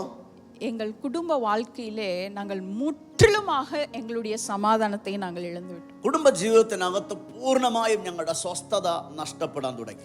என் கணவரை என்னால் இஸ்லாமியனாக மாற்ற முடியவில்லையே என்ற கோபம், എൻ്റെ ഭർത്താവിനെ മുസ്ലിം ആക്കാൻ കഴിഞ്ഞില്ല എന്ന കോപം வெறியாக மாறினது. അതൊരു വലിയ ക്രോധമായി മാറി. அந்த வெறியின் நிமித்தம், ആ ക്രോധം നിമിത്തം என் கணவருக்கு நான் செய்த கொடுமைகள் கொஞ்ச நஞ்சமல்ல. എൻ്റെ ഭർത്താവിനെ ഞാൻ ഉപദ്രവിച്ചത് അല്പമൊന്നുമല്ല. അതെല്ലാം இந்த இடத்துல என்னால தெளிவாக சொல்ல முடியாது. അതെല്ലാം എനിക്ക് ഇവിടെ വ്യക്തമായിട്ട് പറയാൻ കഴിയത്തില്ല. ஆமா, இப்ப கொஞ்சம் வெக்கமா இருக்கு சொல்றதுக்கு. അപ്പൊ അത് പറയാൻ തന്നെ എനിക്ക് ലജ്ജയാണ്. ஒவ்வொரு நாளும் எங்கள் வீட்டிலே சண்டையும் சச்சரவும் தான் இருந்தது. ഓരോ ദിവസവും ഞങ്ങളുടെ വീട്ടിനകത്ത് ശണ്ടയും കലഹവുമായിരിക്കും. அதற்கு காரணம் வேற ஒன்றுமே இல்ல. അതിന്റെ കാരണം മറ്റൊന്നുമല്ല, எனக்குள்ளாக இருந்த மதவெறி. എൻ്റെ ഉള്ളിൽ ഉണ്ടായിരുന്ന മതവൈരാഗ്യം. தேவைக்கேற்ற பணம் இருந்தது, എനിക്ക് പണം ഉണ്ടായി, தேவைக்கேற்ற பணம் இருந்தது, ആവശ്യത്തിന് പണമുണ്ട്, நல்ல வேலையில் இருந்தது, നല്ല ജോലി ഉണ്ടായിരുന്നു, 2 பிள்ளைகள் அழகாய் இருந்தார்கள், 2 മക്കളുണ്ട്, ஆனால் எங்கள் வீட்டிலே சமாதானம் இல்லை. എങ്കിലും ഞങ്ങളുടെ വീട്ടിനകത്ത് സ്വസ്ഥതയില്ല. ஒவ்வொரு நாளும் என் கணவரோடு சண்டை செய்கிறேன். ഓരോ നാളും ഭർത്താവുമായിട്ട് കലഹമായിരുന്നു. கிறிஸ்துவை மறுதலித்து இஸ்லாமியத்திற்கு நீங்கள் வர வேண்டும் என்று சொல்லி நேரடியாக மறைமுகமாக என்னுடைய வெறுப்புகளையும் என்னுடைய கோபத்தையும் அவரிடத்தில் வெளிப்படுத்த ஆரம்பிப்பேன். ക്രിസ്തുവിനെ തള്ളി പറഞ്ഞിട്ട് ഇസ്ലാമിലേക്ക് നിങ്ങൾ വരണമെന്ന് പ്രത്യക്ഷമായും അപ്രത്യക്ഷമായും അദ്ദേഹത്തോട് പറയുകയും വഴക്കുണ്ടാക്കുകയും പ്രശ്നം ഉണ്ടാക്കുകയും ചെയ്തു. அவர் வேதத்தை வாசித்தால் நான் அதை எடுத்து கிழித்து அவர் முகத்திலே வீசிடுவேன். അദ്ദേഹം ബൈബിൾ വായിക്കുവാണെങ്കിൽ അവൻ എടുത്ത് കീറി അദ്ദേഹത്തിന്റെ മുഖത്തെറിയും. எங்க வீட்டில் பாட்டு சத்தம், ஏசப்பாவுடைய பாட்டு சத்தம் கேட்டுச்சுன்னா எத்தனையோ டேப் ரெக்கார்டர் உடைஞ்சிருக்கு. ഞങ്ങളുടെ വീട്ടിൽ യേശുവിന്റെ പാട്ട് കേൾത്തതിന്റെ പേരിൽ എത്രയോ ടേപ്പ് റെക്കോർഡറുകൾ പൊട്ടിയിട്ടുണ്ട്. அவர் என்னிடத்துல பொய் சொல்லிட்டு தான் ஜெப கூடுகைக்கு போவார். ஊழியத்துக்கு എന്നോട് കള്ളം പറഞ്ഞിട്ടാണ് അദ്ദേഹം പ്രാർത്ഥനയ്ക്ക് പോകുന്നത്. அபிஷியல் ட்ரிப்னு சொல்லிட்டு போவாரு. ഒഫീഷ്യൽ ട്രിപ്പാണെന്ന് പറഞ്ഞിട്ട് മീറ്റിംഗിന് പോകും. ஒருவேளை எனக்கு தெரிய வந்துருச்சுன்னா, ഒരു പക്ഷേ എങ്ങാനും ഞാൻ അറിഞ്ഞാൽ எங்க வீட்டுல அக்னி 7 மடங்கு எரியும். അന്ന് എൻ്റെ വീട്ടിൽ അഗ്നിപർവ്വതം പൊട്ടും. ஒவ்வொரு நாளும் கொடுமைகளை என் கணவர் அனுபவித்தார். ഓരോ നാളും ഭീകരമായ പീഡനം അദ്ദേഹം അനുഭവിച്ചു. சில நேரங்களிலே அவர் ஊழியத்திற்கு சென்றோ இல்லை ஜெபத்திற்கு சென்றோ இல்லை ஆலயத்திற்கு சென்று வரும் பொழுது வீட்டின் கதவை நான் திறக்கவே மாட்டேன். ചിലപ്പോഴൊക്കെ ആരാധനയ്ക്കോ ശുശ്രൂഷയ്ക്കോ പ്രാർത്ഥനയ്ക്കോ പോയിട്ട് വരുമ്പോൾ വീടിൻ്റെ കതക് പോലും ഞാൻ തുറക്കാറില്ല. எத்தனையோ இரவுகள் என் கணவர் வீட்டின் வெளியே கழித்த நாட்கள் இருக்கிறது. എത്രയോ രാത്രികൾ എൻ്റെ ഭർത്താവ് വീടിന് പുറത്ത് അദ്ദേഹം കഴിച്ചു കൂട്ടിയിട്ടുണ്ട്. நான் செய்த டீசென்டான கொடுமைகளை மாத்திரம் தான் இங்க சொல்லிட்டு இருக்கேன். ഞാൻ ചെയ്ത വളരെ ഡീസൻ്റായ പീഡനങ്ങൾ മാത്രമേ ഞാൻ പറയുന്നുള്ളൂ. ஏன்னா இது முடிச்சிட்ட அப்புறம் நீங்க யாருமே என்கிட்ட வந்து பேச மாட்டீங்க. அப்புறம் കാരണം അതെല്ലാം പറഞ്ഞാൽ നിങ്ങളിത് കഴിയുമ്പോൾ ആരും എനിക്ക് കൈ തരത്തില്ല. டெரர் பீஸ்ன்னு நினைச்சுக்குவீங்க. ഒരു ടെററിസ്റ്റ് തീവ്രവാദി എന്ന് വിചാരിക്കും. அப்படிப்பட்ட கொடுமைகளை நான் என் கணவருக்கு செய்ததுண்டு. അങ്ങനെയുള്ള ക്രൂരതകൾ എൻ്റെ ഭർത്താവിനോട് ഞാൻ ചെയ്തു. என் எண்ணமும் என் இருதயமும் இவரை கிறிஸ்தவராக இருக்கிற இவரை எப்படி இஸ்லாமியராக மாற்றுவது என்பதுதான் 24 மணி நேர சிந்தனைக்குள்ளாக இருந்தது. 24 മണിക്കൂറും എൻ്റെ ചിന്തകൾക്കകത്ത് ഓടുന്നത് ഈ മനുഷ്യനെ എങ്ങനെ ഇസ്ലാമാക്കി മാറ്റാം എന്നുള്ളതാണ്. இரு துருவத்திலே எங்களுடைய குடும்ப வாழ்க்கை கடந்து சென்று கொண்டிருந்தது. ഞങ്ങളുടെ കുടുംബ ജീവിതം 2 ധ്രുവത്തിലായി. ஒரு புறம் என் கணவர் ஜீவனுள்ள தேவனுக்காக தன்னை அர்ப்பணித்து தன்னுடைய பாதையிலே வழிநடத்தி கொண்டிருந்தார். ഒരു ഭാഗത്ത് എൻ്റെ ഭർത്താവ് ജീവനുള്ള ദൈവത്തിനായി തന്നെ സമർപ്പിക്കുകയും അങ്ങനെ ജീവിക്കുകയും ചെയ്യുകയാണ്. நான் ஒரு புறம் இஸ்லாமிய மார்க்கத்திலே வைராக்கியம் கொண்டு அதுவரைக்கும் 5 நேர தொழுகை செய்த நான் 8 நேரம் தொழுகை செய்து என் கணவர் இஸ்லாமியனாக மாற வேண்டும் என்று சொல்லி நான் ஒரு புறம் போராடி கொண்டிருக்கிறேன். മറ്റൊരു ഭാഗത്ത് എൻ്റെ അകത്തുള്ള ഇസ്ലാമിയ തീഷ്ണത വർദ്ധിക്കുകയും 5 പ്രാവശ്യം നിസ്കരിച്ച് ഞാൻ 8 പ്രാവശ്യം നിസ്കരിച്ച് എൻ്റെ ഭർത്താവ് എങ്ങനെയും തിരിച്ചു വരണമെന്ന് പ്രാർത്ഥിച്ചുകൊണ്ടിരിക്കുകയാണ്. இப்படிப்பட்ட குடும்ப கடந்து சென்று கொண்டிருந்த அந்த சூழ்நிலையிலே ഇങ്ങനെ കുടുംബ ജീവിതം പൊയ്ക്കൊണ്ടിരുന്ന സാഹചര്യത്തിൽ ஒரு ஞாயிற்றுக்கிழமையிலே என் கணவர் சாயங்கால வேளையிலே ஒரு ஜெப கூடுகைக்காக புறப்பட்டு கொண்டிருந்தார். ഒരു ഞായറാഴ്ച വൈകുന്നേരത്തെ ഒരു പ്രാർത്ഥനയ്ക്ക് എൻ്റെ ഭർത്താവ് പോകാൻ ഒരുങ്ങുകയായിരുന്നു. நான் சென்று வழக்கமாக என்னுடைய சண்டையை ஆரம்பித்தேன். ഞാൻ പോയി പതിവ് പോലെ എൻ്റെ ചണ്ട തുടങ്ങി. போகக்கூடாது, പോകാൻ പാടില്ല. ஞாயிற்றுக்கிழமை கூட குடும்பத்தோடு நேரம் செலவிடாமல் அப்படி என்ன ஆண்டவர் அப்படி என்ன ஜெபம் என்று சொல்லி போகக்கூடாது என்று சொல்லி நான் அவரை தடுத்தேன். ഞായറാഴ്ചയെങ്കിലും കുടുംബത്തിന്റെ കൂടെ സമയം ചെലവാക്കണ്ടേ, അങ്ങനെ എന്ത് ദൈവമോ എന്ത് ആരാധനയാന്ന് പറഞ്ഞ് ഞാൻ പ്രശ്നം ഉണ്ടാക്കാൻ തുടങ്ങി. கூடவே அந்த சகோதரர்கள் யார் இவரை கிறிஸ்துவத்திலே நடத்தினார்களோ கிறிஸ்துவுக்குள்ளாக நடத்தினார்களோ அந்த சகோதரர்களையும் கூட நான் நிறைய அவமானப்படுத்தி கொடுமை செய்வேன் அவங்க வீட்டுக்கு வரும்போதெல்லாம். അവര് ഇദ്ദേഹത്തെ ക്രിസ്തീയ ശുശ്രൂഷയിലേക്ക് കൊണ്ടുപോയ സഹോദരന്മാർ വീട്ടിൽ വരുമ്പോൾ അവരെയും അപമാനിക്കുകയും അവരെയും വല്ലാതെ വാക്കുകൊണ്ട് ശകാരിക്കുകയും ചെയ്യുമായിരുന്നു. அவங்க வீட்டுக்கு வரும்போதெல்லாம் அவமானப்படுத்துவேன். വീട്ടിൽ എപ്പോ വന്നാലും അവരെ അവമാനിക്കും പരസ്യമായിട്ട്. அவங்க ஏன்னா எங்களுக்கு பர்தா சிஸ்டம்ல வளர்ந்தோம், நாங்க அந்நிய ஆண்களுக்கு முன்பதாக நாங்க போக மாட்டோம் இல்லையா. அவங்க வீட்டுக்கு வரும்போது நான் சென்று வீட்டுக்குள்ளே கதவை மூடிக்கொள்வேன், அவங்க கூட பேச மாட்டேன், அவங்க காதுபடவே அவங்களை சராமரியாக திட்டுவேன். இப்படிப்பட்ட காரியங்களை செய்து கொண்டிருந்தேன். പർദാ സംസ്കാരത്തിൽ വളർന്ന ഞങ്ങൾ അന്യപുരുഷന്മാരുടെ മുമ്പിൽ പോകാറില്ലായിരുന്നു. അപ്പോൾ അവർ വരുമ്പോൾ ഞാൻ മുറിക്കകത്ത് കഥകടച്ചിരിക്കുകയും അവർ കേൾക്കെ തന്നെ മുറിക്കകത്ത് ഇരുന്നുകൊണ്ട് അവരെ കുറിച്ച് വഴക്ക് പറയുകയും ശകാരിക്കുകയും ചെയ്യുമായിരുന്നു. அந்த ஞாயிற்றுக்கிழமை என் கணவர் அந்த ஜெப கூடுகைக்கு புறப்பட்டு கொண்டிருந்த அந்த வேளையிலே நான் தடுத்த போது அவர் அதை அதை சற்றுமே பொருட்படுத்தாமல் அவர் புறப்பட்டு கொண்டே இருந்தார், ரெடி ஆயிட்டே இருக்கிறார். ഞായറാഴ്ച ആരാധനയ്ക്ക് ഒരുങ്ങുന്ന സമയത്ത് ഞാൻ കഴിവതും തടയാൻ ശ്രമിച്ചെങ്കിലും അദ്ദേഹം അതൊന്നും ശ്രദ്ധിക്കാതെ അങ്ങോട്ട് പോകാനുള്ള ഒരുക്കം ചെയ്തുകൊണ്ടിരിക്കുകയായിരുന്നു. அவருக்கு டெய்லி கேட்டு கேட்டு பழக்கம் ஆயிடுச்சுல, ഇദ്ദേഹം ഇത് കേട്ട് കേട്ട് അദ്ദേഹത്തിന് പതിവായി മാറിയത്. டெய்லி வாங்கி வாங்கியும் பழக்கம் ஆயிடுச்சுல, ഡെയിലി വാങ്ങി വാങ്ങി അതിൽ അദ്ദേഹത്തിന് പതിവായി. அதனால அவர் அவ்வளவு பொருட்படுத்தல. അദ്ദേഹം അതുകൊണ്ട് അത് മൈൻഡ് ചെയ്തില്ല. அவர் என்ன மைண்ட் செய்யாத போது இன்னும் எனக்கு கோபம் வருது. അതേ തന്നെ ഞാൻ പറയുന്ന വാക്കുകൾ മൈൻഡ് ചെയ്യാത്തതുകൊണ്ട് എന്റെ ക്രോധം അങ്ങോട്ട് വർദ്ധിക്കാൻ തുടങ്ങി.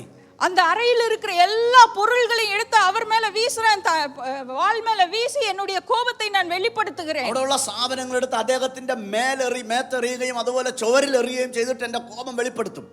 அதையும் அவர் பொருட்படுத்தவில்லை. അദ്ദേഹം അതും മൈൻഡ് ചെയ്തില്ല. அவர் போட்டுக்கு புறப்பட்டு கொண்டே இருந்தார். അദ്ദേഹം പോകാനുള്ള തയ്യാറെടുപ്പിലാണ്. என்னுடைய கோபம் உச்சிக்கு ஏறினது. എന്റെ കോപം അതിന്റെ ഉച്ചസ്ഥായിലെത്തി. அவருடைய ஷர்ட் காலரை பிடிச்சு உள்ளுக்கே நீங்க போகவே கூடாது அப்படி என்று சொன்னார். അദ്ദേഹത്തിന്റെ കോളറി പിടിച്ച് കുലുക്കിട്ട് പറഞ്ഞു പോകാൻ പാടില്ല, പൊക്കളരുതെന്ന് പറഞ്ഞു. அப்போ அவர் பொறுமையோடு என்னை பார்த்து ஒரு வார்த்தை சொன்னார். അപ്പോൾ അദ്ദേഹം സഹിഷ്ണുതയോടെ എന്നെ നോക്കി ഒരു വാക്ക് ഇങ്ങനെ പറഞ്ഞു, நான் போக வேண்டும், എനിക്ക് പോയേ പറ്റൂ, நீ என்னை தடுக்காதே, നീ എന്നെ തടയണ്ട, வேண்டுமென்றால் വേണമെങ്കിൽ நீ என்னோட கூட வா, നീ എന്നോടൊപ്പം വന്നോളൂ. இந்த வார்த்தை எனக்குள்ளாக ஒரு எண்ணத்தை ஏற்படுத்தியது. ഈ വാക്ക് എന്റെ ഉള്ളിൽ ഒരു ചിന്ത ഉദിപ്പിച്ചു. அவர் ஷாக் ஆயிட்டாரு. അദ്ദേഹം ഞെട്ടിപ്പോയി. என்ன வர்றியா? വരാൻ പോകുന്നു? நிஜமாவே வர்றியா? സത്യമായിട്ടും വരുന്നോ? ஆமா வர்றேன். അതെ, ഞാൻ വരാം. அவர் என்ன பண்ணாரு தெரியுமா? അദ്ദേഹം എന്ത് ചെയ്തെന്ന് അറിയാമോ? ரெண்டு கைகளையும் மேல உயர்த்தி அல்லேலூயா ஸ்தோத்திரம் அப்படின்னு சொல்லி என்ன கூட்டிட்டு போனார். അദ്ദേഹം രണ്ട് കൈയും മുകളിലോട്ട് ഉയർത്തി ഹല്ലേലൂയ സ്തോത്രം എന്ന് പറഞ്ഞുകൊണ്ട് എന്നെയും കൂട്ടിക്കൊണ്ടുപോയി. என்னுடைய இருதயத்துல இருந்த வஞ்சகம் என்ன, விஷம் என்ன அவருக்கு தெரியல. എന്റെ ഉള്ളിൽ ഉണ്ടായിരുന്ന ആ വിഷ ചിന്ത അദ്ദേഹത്തിന് അറിയത്തില്ല. அவர் சந்தோஷத்தோட என்ன கூட்டிட்டு போனாரு. അദ്ദേഹം വളരെ സന്തോഷത്തോടെ എന്നെ കൊണ്ടുപോയി. நானும் ஜெப கூடுகைக்கு போனேன். ഞാനും പ്രാർത്ഥന യോഗത്തിന് പോയി. ஆண்கள் ஒரு புறம் அமர்ந்தார்கள், பெண்கள் ஒரு புறம் அமர்ந்தார்கள். நான் சென்று பெண்கள் இடத்துல அமர்ந்து கொண்டேன். என் கணவர் சென்று முன்னாடி ரோல ஆண்கள் பக்கம் அமர்ந்து கொண்டார். പുരുഷന്മാർ ഒരു സൈഡില് സ്ത്രീകൾ ഒരു സൈഡ് ഇരിക്കുകയാണ്. ഞാൻ പോയി സ്ത്രീകളുടെ അടുത്തിരുന്ന എന്റെ ഭർത്താവ് മുൻനിരയിൽ പോയി ഇരിക്കുകയാണ് ആണുങ്ങളുടെ കൂട്ടത്തിൽ. ஜெப கூடுகை ஆரம்பித்தது, പ്രാർത്ഥന തുടങ്ങി, ஜெபம் நடந்தது, പ്രാർത്ഥന നടന്നു, ஆராதனை நடந்தது, ആരാധന നടന്നു, அங்கே பாடல் நேரம் நடந்தது. പാട്ടുവേള വന്നു. ஆனால் நான் நினைத்த காரியம் எதுவுமே அங்கே நடக்கல. ഞാൻ വിചാരിച്ചതൊന്നും അവിടെ നടക്കുന്നില്ല. இப்போ எனக்கு போர் அடிச்சிருச்சு. ഇപ്പൊ എനിക്ക് ബോറടിക്കാൻ തുടങ്ങി. வீட்டுக்கு போகணும். ഇനി വീട്ടിൽ പോയേ പറ്റൂ. எட்டி என் கணவரை பார்க்கிறேன். அவரும் முன்னாடி ரோல் இருக்கிறனால அவர் மெய் மறந்து கர்த்தரை ஆராதித்து கொண்டு இருக்கிறார். ഞാൻ എത്തി വലിഞ്ഞു ഭർത്താവിനെ നോക്കുകയാണ്. അദ്ദേഹം മുൻനിരയിൽ എല്ലാം മറന്ന് ദൈവത്തെ ആരാധിച്ചുകൊണ്ടിരിക്കുന്നത് കൊണ്ട് പുള്ളിക്ക് എന്നെ ശ്രദ്ധിക്കാൻ പറ്റുന്നില്ല. பெங்களூர் சென்ற ஒரு சில வருடங்கள் தான் ஆகுது. எனக்கு சரியான ரூட் கூட தெரியாது. அன்னைக்கு ஒருவேளை கரெக்டா ரூட் தெரிஞ்சிருந்தா நானே எந்திரிச்சு வந்திருப்பேன். ബാംഗ്ലൂർ ചെന്നിട്ട് 1-2 വർഷങ്ങൾ എന്തോ ആയിട്ടുള്ളൂ. എനിക്ക് റൂട്ട് ഒന്നും കറക്റ്റായിട്ട് അറിയത്തില്ല. അത് അറിയാമായിരുന്നു ഞാൻ ഇടയ്ക്ക് ഇറങ്ങി ഓടിയാനെ. எப்போ வீட்டுக்கு போலாம், இதுதான் என்னுடைய எண்ணத்துல ஓடிக்கொண்டே இருந்தது. எப்போ வீட்டில் போகாൻ പറ്റും, ഇതായിരുന്നു എന്റെ ചിന്തക്കകത്ത് ഓടിക്കൊണ്ടിരിക്കുന്നത്. ஒவ்வொரு மனிதர்களும் வந்து ஆராதனைக்கு ஒருத்தர் வந்து நிற்கும் பொழுது, ஜெபத்துக்கு ஒருத்தர் வந்து நிற்கும் பொழுது நான் இருதயத்துல அவர்களை திட்டிக் கொண்டே இருக்கிறேன். இந்த மனுஷன் வேற வந்து நிற்கிறாரோ, எவ்வளவு நேரம் எடுப்பாரோ, எவ்வளவு நேரம் நடத்துவாரோன்னு அவரை திட்டிகிட்டே இருக்கிறேன். ഓരോ ആളുകൾ ഇങ്ങനെ മാറി മാറി പ്രാർത്ഥന നടത്താൻ വരുമ്പോൾ, സങ്കീർത്തനം വായിക്കാൻ പറയുമ്പോൾ, ഓരോ ശുശ്രൂഷ ഞാൻ വരുമ്പോൾ ഇവിടെ ഇങ്ങനെ ഇനി എന്ന് നിർത്തുമോ, എപ്പോൾ നിർത്തുമോ എന്ന് പറഞ്ഞ് ഇദ്ദേഹത്തെ ഉള്ളിൻ്റെ ഉള്ളിൽ ഞാൻ ശകാരിച്ചുകൊണ്ടിരിക്കുക. எப்போ வீட்டுக்கு போலாம், எப்போ வீட்டில் போകാൻ പറ്റും, இதுதான் என்னுடைய இருதயத்திலே ஓடிக்கொண்டே இருந்தது. ഇത് മാത്രമായിരുന്നു എൻ്റെ ഹൃദയത്തിൽ ഓടിക്കൊണ്ടിരുന്നത്. கடைசியாக தேவ வார்த்தை பிரசங்கிக்கிற நேரம் வந்தது. അവസാനം പ്രസംഗത്തിന്റെ ടൈമായി. அந்த பிரசங்கியார் வந்து அந்த புல்பிட்ல நின்னு பேச ஆரம்பித்த போது, അദ്ദേഹം പുൾപിറ്റിൽ വന്ന് പ്രസംഗിക്കാൻ തുടങ്ങിയപ്പോൾ அவர் கொஞ்சம் ஹைட்டா இருந்தாரு. അദ്ദേഹം ഇച്ചിരി പൊക്കമുള്ള മനുഷ്യൻ. என் இருதயத்துல அவருக்கு ஒரு பட்ட பெயர் வச்சு திட்டிட்டு இருக்கிறேன். അദ്ദേഹത്തിന് ഒരു പേരിട്ട് ഞാൻ ഇങ്ങനെ ഉള്ളിന്റെ ഉള്ളിൽ അദ്ദേഹത്തെ இந்த மனுஷன் வந்து நின்னு இருக்கிறாரு, இவர் இப்ப ஆரம்பிக்கிறாரு, இனி எப்போ முடிப்பாரு, எப்போ வீட்டுக்கு போறது. ഈ മനുഷ്യൻ ഇവിടെ വന്ന് സംസാരിക്കാൻ തുടങ്ങി, എന്ന് തീർത്ത് എന്ന് ഞാൻ വീട്ടിൽ പോകും. ஏன்னா எனக்கு ஃபர்ஸ்ட் டைம் எக்ஸ்பீரியன்ஸ் அது கிறிஸ்டியன் ஃபெலோஷிப். ஃபர்ஸ்ட் டைம் நான் பார்க்கறேன் என்ன நடக்குது, எதுவுமே எனக்கு புரியலங்க. കാരണം അതെന്റെ ലൈഫിലെ ആദ്യത്തെ ക്രിസ്തീയ മീറ്റിംഗിന്റെ അനുഭവമായിരുന്നു. എന്ത് സംഭവിക്കുന്നു, എന്ത് നടക്കും എന്ന് എനിക്കൊരു പ്രതീക്ഷയില്ല. அந்த பிரசங்கியார் பேச ஆரம்பித்தார். ആ പ്രസംഗകൻ പ്രസംഗിക്കാൻ തുടങ്ങി. நான் என்னுடைய சிந்தனைகளை அங்கே இங்கே செலுத்தி கொண்டு வேண்டா வெறுப்போடு அந்த இடத்துல உட்கார்ந்து എന്റെ கொண்டிருந்தேன். മൈൻഡ് ഇങ്ങനെ പല സ്ഥലത്ത് ഓടിക്കൊണ്ടിരുന്നു. വേണോ വേണ്ടേ എന്നുള്ള ചിന്തയിൽ അവിടെ ഞാൻ ഇരിക്കുകയായിരുന്നു. அப்பொழுது அவர் பேசும் பொழுது ஒரு வார்த்தை சொன்னார். സംസാരിച്ചു കൊണ്ടിരിക്കുമ്പോൾ അദ്ദേഹം ഒരു വാക്ക് ഇങ്ങനെ പറഞ്ഞു. இந்த பூமியில பிறந்த எல்லோரும் பாவிகளாய் இருக்கிறார்கள். ഈ ഭൂമിയിൽ പിറന്ന സകല മനുഷ്യനും പാപികളാണ്. இந்த வார்த்தைகளை கேட்ட உடனேயே நான் அதை அந்த பிரசங்கியார் சொன்ன வார்த்தைகளை கவனிக்க ஆரம்பித்தேன். ആ വാക്ക് കേട്ടപ്പോൾ അദ്ദേഹം പറഞ്ഞ വാക്കുകൾ ഞാൻ ശ്രദ്ധിക്കാൻ തുടങ്ങി. இந்த பூமியில பிறந்த எல்லோரும் பாவிகளாய் இருக்கிறார்கள். ഈ ഭൂമിയിൽ ജനിച്ച സകല മനുഷ്യരും പാപികളാണ്. எனக்குள்ளே கேள்விகள் வர ஆரம்பித்தது. എന്റെ ഉള്ളിൽ ചോദ്യങ്ങൾ വരാൻ തുടങ്ങി. நான் எப்படி பாவியாக இருக்க முடியும்? എനിക്ക് എങ്ങനെ പാപിയാകാൻ പറ്റും? என் குடும்பம் என்னை ஒதுக்கி வைத்து விட்டது. എന്റെ കുടുംബം എങ്ങനെ என்னுடைய மார்க்கத்தார் என்னை ஒதுக்கி வைத்து விட்டார்கள். ഞാൻ വിശ്വസിച്ച போன மார்க்கம் என்னை ஒதுக்கி. ஆனாலும் தனி மனுஷியாக என்னுடைய கடவுளுக்காக என்னுடைய மார்க்கத்திற்காக நான் தனி மனுஷியாக நான் போராடி கொண்டிருக்கிறேனே, நான் எப்படி பாவியாக இருக்க முடியும் என்ற ஒரு கேள்வி எனக்குள்ளாக வந்தது. ഇതൊക്കെ ആയിട്ടും ഒറ്റ വ്യക്തിയായി എൻ്റെ മാർഗത്തിന് വേണ്ടി എൻ്റെ മതത്തിന് വേണ്ടി ഞാൻ വിശ്വസിച്ച വിശ്വാസ പ്രമാണത്തിന് വേണ്ടി ഒറ്റയ്ക്ക് നിൽക്കുന്നല്ലോ, പിന്നെ എങ്ങനെ ഞാൻ പാപിയാകും? தொடர்ந்து அந்த பிரசங்கியார் பேச ஆரம்பித்தார். പിന്നെയും പാസ്റ്റർ പ്രസംഗിച്ചുകൊണ്ടിരിക്കുകയാണ്. நீங்கள் எப்பேற்பட்ட பாவிகளாய் இருந்தாலும் உங்கள் பாவங்களை மன்னிக்க கர்த்தராகிய இயேசு கிறிஸ்துவுக்கு அதிகாரம் உண்டு என்று சொல்லி பிரசங்கித்தார். എങ്ങനെയുള്ള പാപികളായിരുന്നാലും നിങ്ങളുടെ പാപത്തെ ക്ഷമിപ്പാൻ കർത്താവായ യേശുക്രിസ്തുവിന് അധികാരമുണ്ടെന്ന് അദ്ദേഹം പറയാൻ തുടങ്ങി. தொடர்ந்து அவர் பேசிக்கொண்டு மத்தேயு 6ஆம் அதிகாரம் 33வது வசனத்தை வாசித்தார். முதலாவது தேவனுடைய ராஜ்யத்தையும் அவருடைய நீதியையும் தேடுங்கள், அப்பொழுது இவைகள் எல்லாம் உங்களுக்கு கூட கொடுக்கப்படும் என்று. തുടർന്ന് അദ്ദേഹം പ്രസംഗിക്കുകയാണ്. മത്തായി 6:33 നിന്ന് മുമ്പേ അവന്റെ രാജ്യവും നീതിയും അന്വേഷിപ്പിൻ, അതോടുകൂടെ ഇതൊക്കെയും നിങ്ങൾക്ക് കിട്ടും എന്ന് അദ്ദേഹം പറയാൻ തുടങ്ങി. என் வேதனை நிறைந்த இருதயத்திலே, എന്റെ വേദന നിറഞ്ഞിരിക്കുന്ന என்னுடைய எதிர்காலத்தை குறித்த பயங்கள் கேள்விகள் நிறைந்த அந்த இருதயத்திலே, എന്റെ ഭാവിയെ കുറിച്ചുള്ള ഭയങ്ങളും ആശങ്കകളും നിറഞ്ഞ இந்த வசனம் என்னுடைய இருதயத்திற்கு ஏதோ ஒரு இனம் புரியாத ஆறுதலை தருகிறதை போல நான் உணர்ந்தேன். പറഞ്ഞറിയിക്കാൻ കഴിയാത്ത എന്തോ ഒരു തരത്തിലുള്ള ആശ്വാസം ഈ വചനം എന്റെ ഹൃദയത്തിനകത്ത് നൽകുന്നത് ഞാൻ തിരിച്ചറിഞ്ഞു. தொடர்ந்து அவர் சில காரியங்களை பேசினார், ஆனா என்னால் அவ்வளவாக விளங்கிக் கொள்ள முடியவில்லை. പിന്നെയും അദ്ദേഹം ഒത്തിരി കാര്യങ്ങൾ പറഞ്ഞു. എനിക്ക് വലുതായിട്ടൊന്നും മനസ്സിലായില്ല. ஜெபக்கூடுகை முடிந்தது, പ്രാർത്ഥനാ യോഗം തീർന്നു, வீட்டிற்கு கடந்து வந்தோம். വീട്ടിലേക്ക് മടങ്ങി വന്നു. மறுநாள் காலையிலே, അടുത്ത ദിവസം രാവിലെ, திங்கட்கிழமை காலை என் கணவர் அலுவலகத்திற்கு சென்ற பிறகு, തിങ്കളാഴ്ച രാവിലെ എന്റെ ഹസ്ബൻഡ് ഓഫീസിലേക്ക് പോയ ശേഷം முதல் முறையாக எங்கள் வீட்டில் இருந்த இந்த பரிசுத்த வேதாகமத்தை என் கரங்களிலே ஏந்தி நான் வாசிக்க ஆரம்பித்தேன். ആദ്യമായിട്ട് ഞങ്ങളുടെ വീട്ടിൽ ഉണ്ടായിരുന്ന ബൈബിൾ കയ്യിലെടുത്ത് ഞാൻ തുറന്ന് വായിക്കാൻ തുടങ്ങി. பைபிளை பீஸ் பீஸாக நான் கிழித்து போட்ட நான் என் கரங்களிலே பைபிளை எடுத்து நான் வாசிக்க ஆரம்பித்தேன். ബൈബിൾ പലപ്പോഴും കഷ്ണങ്ങളായി വലിച്ചു കീറി മുഖത്തെറിഞ്ഞിരുന്ന ഞാൻ അന്ന് ആദ്യമായി വേദപുസ്തകം കയ്യിലെടുത്ത് വായിക്കാൻ തുടങ്ങി. ஃபர்ஸ்ட் பேஜ் எடுத்து வாசிக்கிறேன். ആദ്യത്തെ പേജ് തുറന്ന് വായിച്ചു. ஜெனசிஸ் 1:1, ഉൽപ്പത്തി 1:1, 1:2, 2, 1:3. 3. எனக்கு ஒண்ணுமே புரியல. ഒന്നും മനസ്സിലായില്ല. அடுத்தடுத்து பேஜை புரட்டி புரட்டி புரட்டி வாசிக்கிறேன். അടുത്ത പേജുകൾ മറിക്കുന്നു, വായിക്കുന്നു. எனக்கு ஒண்ணும் புரியல. ഒന്നും മനസ്സിലാകുന്നില്ല. புரியலன்னு சொல்லி பைபிளையும் கீழே வைக்கல. മനസ്സിലാകാത്തത് കൊണ്ട് വായന നിർത്തിയില്ല. மறுபடியும் புரட்டி புரட்டி படிக்கிறேன். വീണ്ടും അങ്ങോട്ട് മറിച്ച് താളുകൾ മറിച്ച് വായിക്കാൻ തുടങ്ങി. அன்று எனக்கு தெரியாது அதை பரிசுத்த ஆவியானவர் வழி நடத்தினார் என்று சொல்லி. അന്ന് എനിക്ക് അറിയില്ലായിരുന്നു പരിശുദ്ധാത്മാവാണ് അത് നടത്തിയത്. லூக்கா சுவிசேஷத்துக்கு நேராக என் கண்கள் போனது. ലൂക്കോസിന്റെ സുവിശേഷത്തിലേക്ക് എന്റെ കണ്ണുകൾ. லூக்கா சுவிசேஷத்தில் இருக்கிற 24 அதிகாரங்களை ஒரே முறை அதே உட்கார்ந்த இடத்திலேயே நான் வாசித்து முடித்த பிறகுதான் தெரிந்தது. ലൂക്കോസ് സുവിശേഷത്തിലെ മുഴുവൻ അധ്യായങ്ങളും ഒറ്റ ഇരിപ്പിൽ വായിച്ചു തീർന്നപ്പോഴാണ് എനിക്കൊരു കാര്യം ബോധ്യമായത്. ஆண்டவராகிய இயேசு கிறிஸ்து யார் என்று சொல்லி, കർത്താവായ യേശുക്രിസ്തു ആരാകുന്നു, ஆண்டவராகிய இயேசு கிறிஸ்து எனக்காக இந்த பூமியிலே பிறந்தவர் என்பதை தெரிந்து கொண்டேன். കർത്താവായ യേശുക്രിസ്തു എനിക്കായി ഭൂമിയിൽ ജനിച്ചവനെന്ന് എനിക്ക് ஆண்டவராகிய இயேசு கிறிஸ்து எனக்காக சிலுவையை சுமந்தவர் என்று தெரிந்து கொண்டேன். കർത്താവായ യേശുക്രിസ്തു എനിക്ക് വേണ്ടി ക്രൂശ് ചുമന്നു. എനിക്ക് ஆண்டவராகிய இயேசு கிறிஸ்து எனக்காக என்னுடைய பாவங்களை பாவங்களை சுமந்து தீர்த்தவர் என்று தெரிந்து கொண்டேன். കർത്താവായ യേശുക്രിസ്തു എന്റെ പാപങ്ങളെ ചുമന്ന് തീർത്തവനെന്ന് എനിക്ക് ബോധ്യമായി. ஆண்டவராகிய இயேசு கிறிஸ்து எனக்காக தன்னுடைய கடைசி சொட்டு ரத்தம் வரைக்கும் சிந்தினவர் என்பதை தெரிந்து கொண்டேன். എന്റെ അവസാന തുള്ളി ചോര വരെ എനിക്ക് വേണ്ടി ചൊരിഞ്ഞവനാണ് യേശുക്രിസ്തു എന്ന് എനിക്ക് இயேசு മനസ്സിലായി. கிறிஸ்து அவர் எனக்காக மரித்தார் என்பதை தெரிந்து கொண்டேன். കർത്താവായ യേശുക്രിസ്തു എനിക്കായി മരിച്ചു എന്ന് എനിക്ക് മനസ്സിലായി. ஆண்டவராகிய இயேசு கிறிஸ்து மரணத்தை ஜெயித்து உயிரோடு எழுந்து ஜீவிக்கிற தேவன் என்பதை தெரிந்து கொண்டேன். കർത്താവായ യേശുക്രിസ്തു മരണത്തെ ജയിച്ച് ഉയർത്തെഴുന്നേറ്റ് ജീവിക്കുന്ന ദൈവമെന്ന് എനിക്ക് ബോധ്യമായി.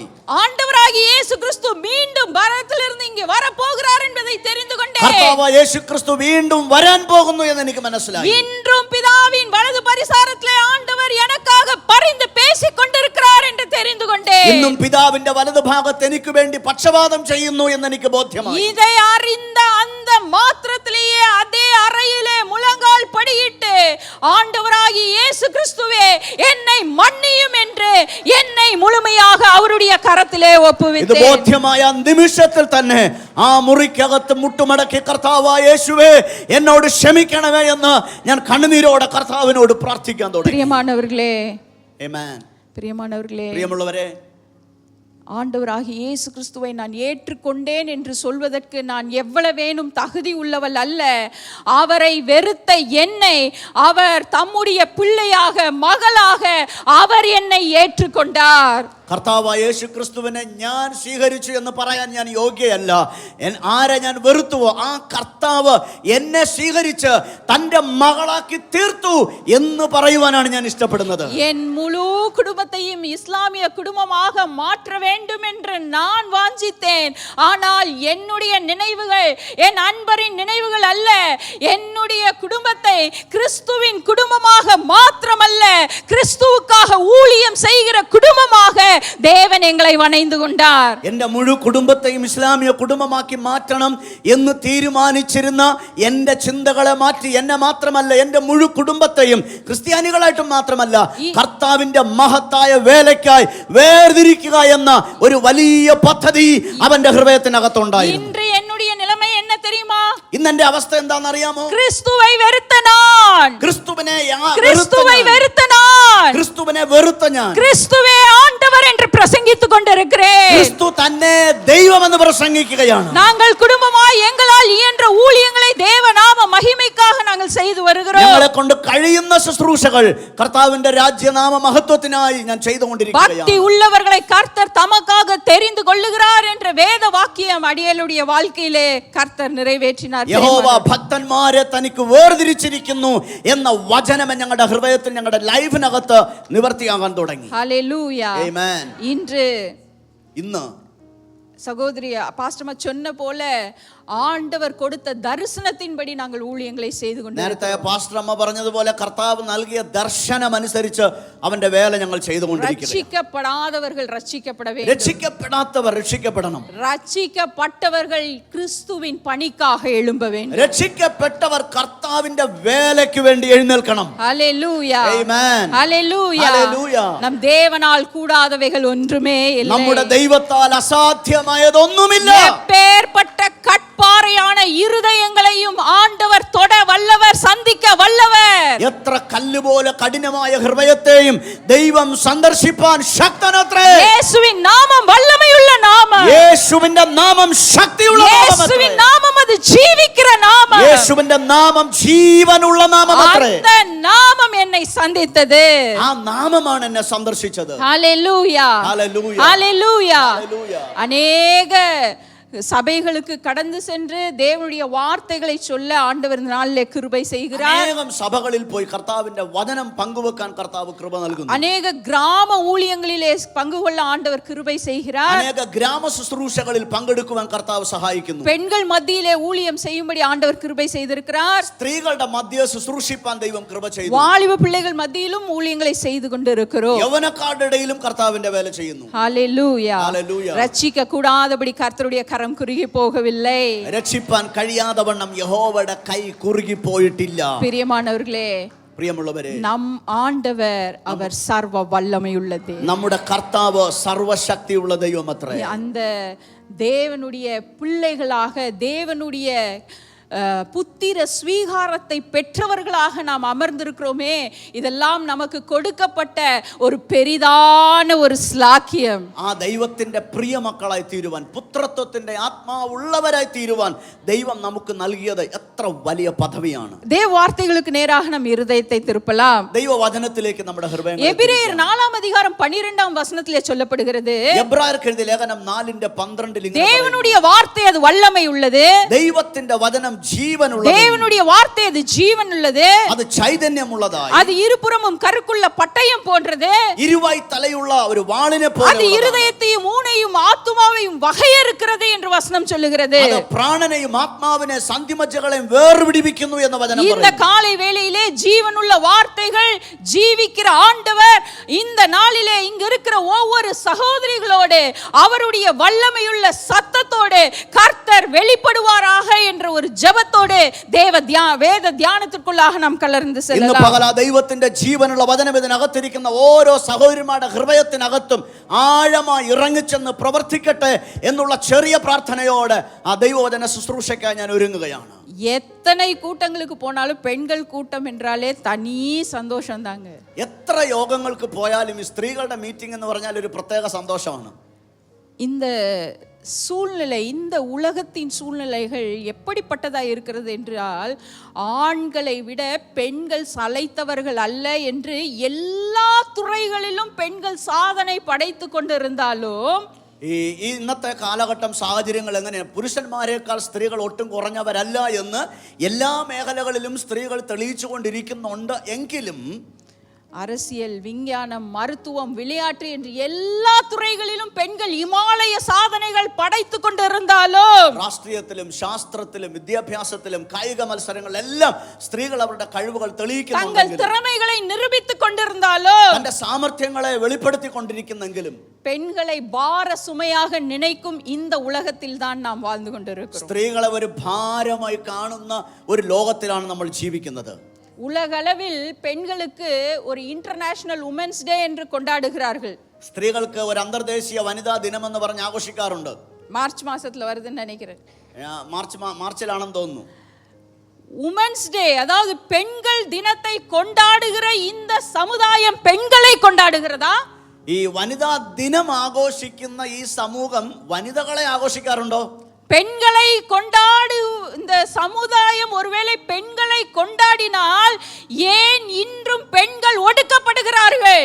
ഈ വനിതാ ദിനം ആഘോഷിക്കുന്ന ഈ സമൂഹം വനിതകളെ ആഘോഷിക്കുന്നുണ്ടെങ്കിൽ, അങ്ങനെ ചെയ്തിരുന്നെങ്കിൽ എന്തുകൊണ്ട് ഇന്നും സ്ത്രീകൾ പീഡിപ്പിക്കപ്പെടുന്നു? 6 வயது முதல் 60 வயது வரைக்கும் இன்றைக்கு பெண்களுக்கு பலாத்காரம் நடந்து கொண்டுதான் இருக்கிறது. 6 മുതൽ 60 വരെ സ്ത്രീകളെ ഇന്നും ബലാത്കാരം ചെയ്യുന്ന ഒരു സമൂഹമാണ്. இன்றும் பெண் சிசுக்கொலை நடந்து கொண்டுதான் இருக்கிறது. ഇന്നും അല്ലെങ്കിൽ പെൺ ഭ്രൂണഹത്യയും ശിശുകലയും നടന്നുകൊണ്ടിരിക്കുന്ന ഒരു കാലഘട്ടം. இந்த 21வது நூற்றாண்டிலும் கூட நான் ஏன் தான் பெண்ணாய் பிறந்தேனோ என்று எத்தனையோ பெண்கள் போர்வைக்குள்ளாக கண்ணீர் வடித்துக் கொண்டுதான் இருக்கிறார்கள். ഈ 21ാം നൂറ്റാണ്ടിനകത്തും എന്തിന് ഞാനൊരു പെണ്ണായി ജനിച്ചു എന്ന് അവൻ വസ്ത്രത്തിനകത്ത് പുതപ്പിനടിയിൽ തലപൂഴ്ത്തിയിരിക്കുന്ന എത്രയോ ആയിരക്കണക്കിന് വനിതകളുണ്ട്. பெண்களாகிய நம்மை இந்த சமுதாயம் அற்பமாக அவமதிப்பாக நடத்துகிறது என்பதை மறுக்க முடியாத உண்மையாய் இருக்கிறது. വനിതകളായ നമ്മെ, പെൺ സമൂഹത്തെ ഈ സമൂഹം നിസ്സാരമായി അല്പമായി അവൻ പരിഗണിക്കുന്നു എന്നുള്ളത് പറയാതിരിക്കാൻ കഴിയാത്തൊരു സത്യമാണ്. பிரியமான சகோதரிகளே, പ്രിയമുള്ള സഹോദരിമാരെ, இந்த உலகம் நம்மை அற்பமாய் நடத்தினாலும், ഈ ലോകം നമ്മെ എത്ര തന്നെ തൃണവൽഗണിച്ചാലും, இந்த உலகம் நம்மை அவமதிப்பாய் நடத்தினாலும், ഈ ലോകം നമ്മെ അപമാനമായി കരുതിയാലും, அற்புதமானவருடைய பார்வையிலே நாம் விசேஷமானவர்களாய் இருக்கிறோம். അത്ഭുതവാനായ ദൈവത്തിന്റെ ദൃഷ്ടിയിൽ നാം വിശേഷതയുള്ളവരാണ്. ஹல்லேலூயா, ഹല്ലേലൂയ. எத்தனை பேர் அதை நினைத்து கர்த்தருக்கு நன்றி சொல்ல விரும்புறீங்க? എത്ര പേർ അത് ഓർത്ത് കർത്താവിന് നന്ദി പറയും? ஹல்லேலூயா. அன்பு சகோதரிகளே, ஒருவேளை உங்கள் குடும்பத்தின் பார்வையிலே நீங்கள் அற்பமானவர்களாய் இருக்கலாம். പ്രിയ സഹോദരിയെ, ഒരുപക്ഷെ നിന്റെ കുടുംബത്തിന്റെ ദൃഷ്ടിയിൽ നീ അവഗണിക്കപ്പെടുന്നവളാകാം. ஒருவேளை இந்த சமுதாயத்தின் பார்வையிலே நீங்கள் அற்பமானவர்களாய் இருக்கலாம். ഈ സമൂഹത്തിന്റെ ദൃഷ്ടിയിൽ നീ അവഗണിക്കപ്പെടുന്നവളാകാം. ஆனால் கர்த்தருடைய பார்வையிலே நீ விலையேற பெற்றவள். എങ്കിലും ദൈവത്തിന്റെ ദൃഷ്ടിയിൽ നീ വിലയേറിയവളാണ്. நீ விசேஷமானவள். നീ വിശേഷതയുള്ളവളാണ്. நீங்க நம்பலன்னு நினைக்கிறேன். നിങ്ങൾ വിശ്വസിക്കുന്നില്ല എന്നാ തോന്നുന്നത്. நீங்க நம்பறவங்கிறதுக்காக சில விஷயங்களை சொல்றேன் பாருங்க. വിശ്വസിക്കാൻ വേണ്ടി ചില കാര്യങ്ങൾ കൂടെ പറയാം. வேதம் சொல்லுகிறது, ബൈബിൾ പറയുകയാണ്, மனுஷனை ஆண்டவர் எப்படி படைத்தார்? മനുഷ്യനെ ദൈവം എങ്ങനെ സൃഷ്ടിച്ചു? சொல்லுங்க. പറഞ്ഞേ. மண்ணினால் உண்டாக்கினார். പൊടിയിൽ, നിലത്തെ പൊടിയിൽ നിന്നുണ്ടാക്കി. கர்த்தர் மனுஷனை மண்ணினால் உண்டாக்கினார். പുരുഷനെ ദൈവം നിലത്തെ പൊടിയിൽ നിന്നുണ്ടാക്കി. ஆனால் എന്നാൽ மனுஷியை സ്ത്രീയെ அதே வண்ணமாக உருவாக்காமல் അങ്ങനെ തന്നെ പൊടിയിൽ നിന്നുണ്ടാക്കാതെ மனுஷியை ஆண்டவர் விலா எலும்பினாலே உருவாக்கினார். സ്ത്രീയെ ദൈവം വാരിയല്ലിൽ നിന്നുണ്ടാക്കിയോ? பாருங்க, மனுஷனை மண்ணினால உண்டாக்கினார்னா மனுஷியை அதே மாதிரி உண்டாக்கி இருக்கலாம்ல. പുരുഷനെ ഒരു നിലത്തെ പൊടിയിൽ നിന്ന് ഉണ്ടാക്കാമായിരുന്നെങ്കിൽ സ്ത്രീ അങ്ങനെ ഉണ്ടാക്കിക്കൂടെ? ஆனால் நமக்கு மாத்திரம் ஏன் அந்த மாதிரியான ஒரு டிஃபரண்ட் சிருஷ்டிப்பு? നമുക്ക് മാത്രം എന്താണ് അങ്ങനെ വ്യത്യസ്തമായ ഒരു സൃഷ്ടി? விசேஷமானவர்களுக்கு விசேஷமான சிருஷ்டிப்பு.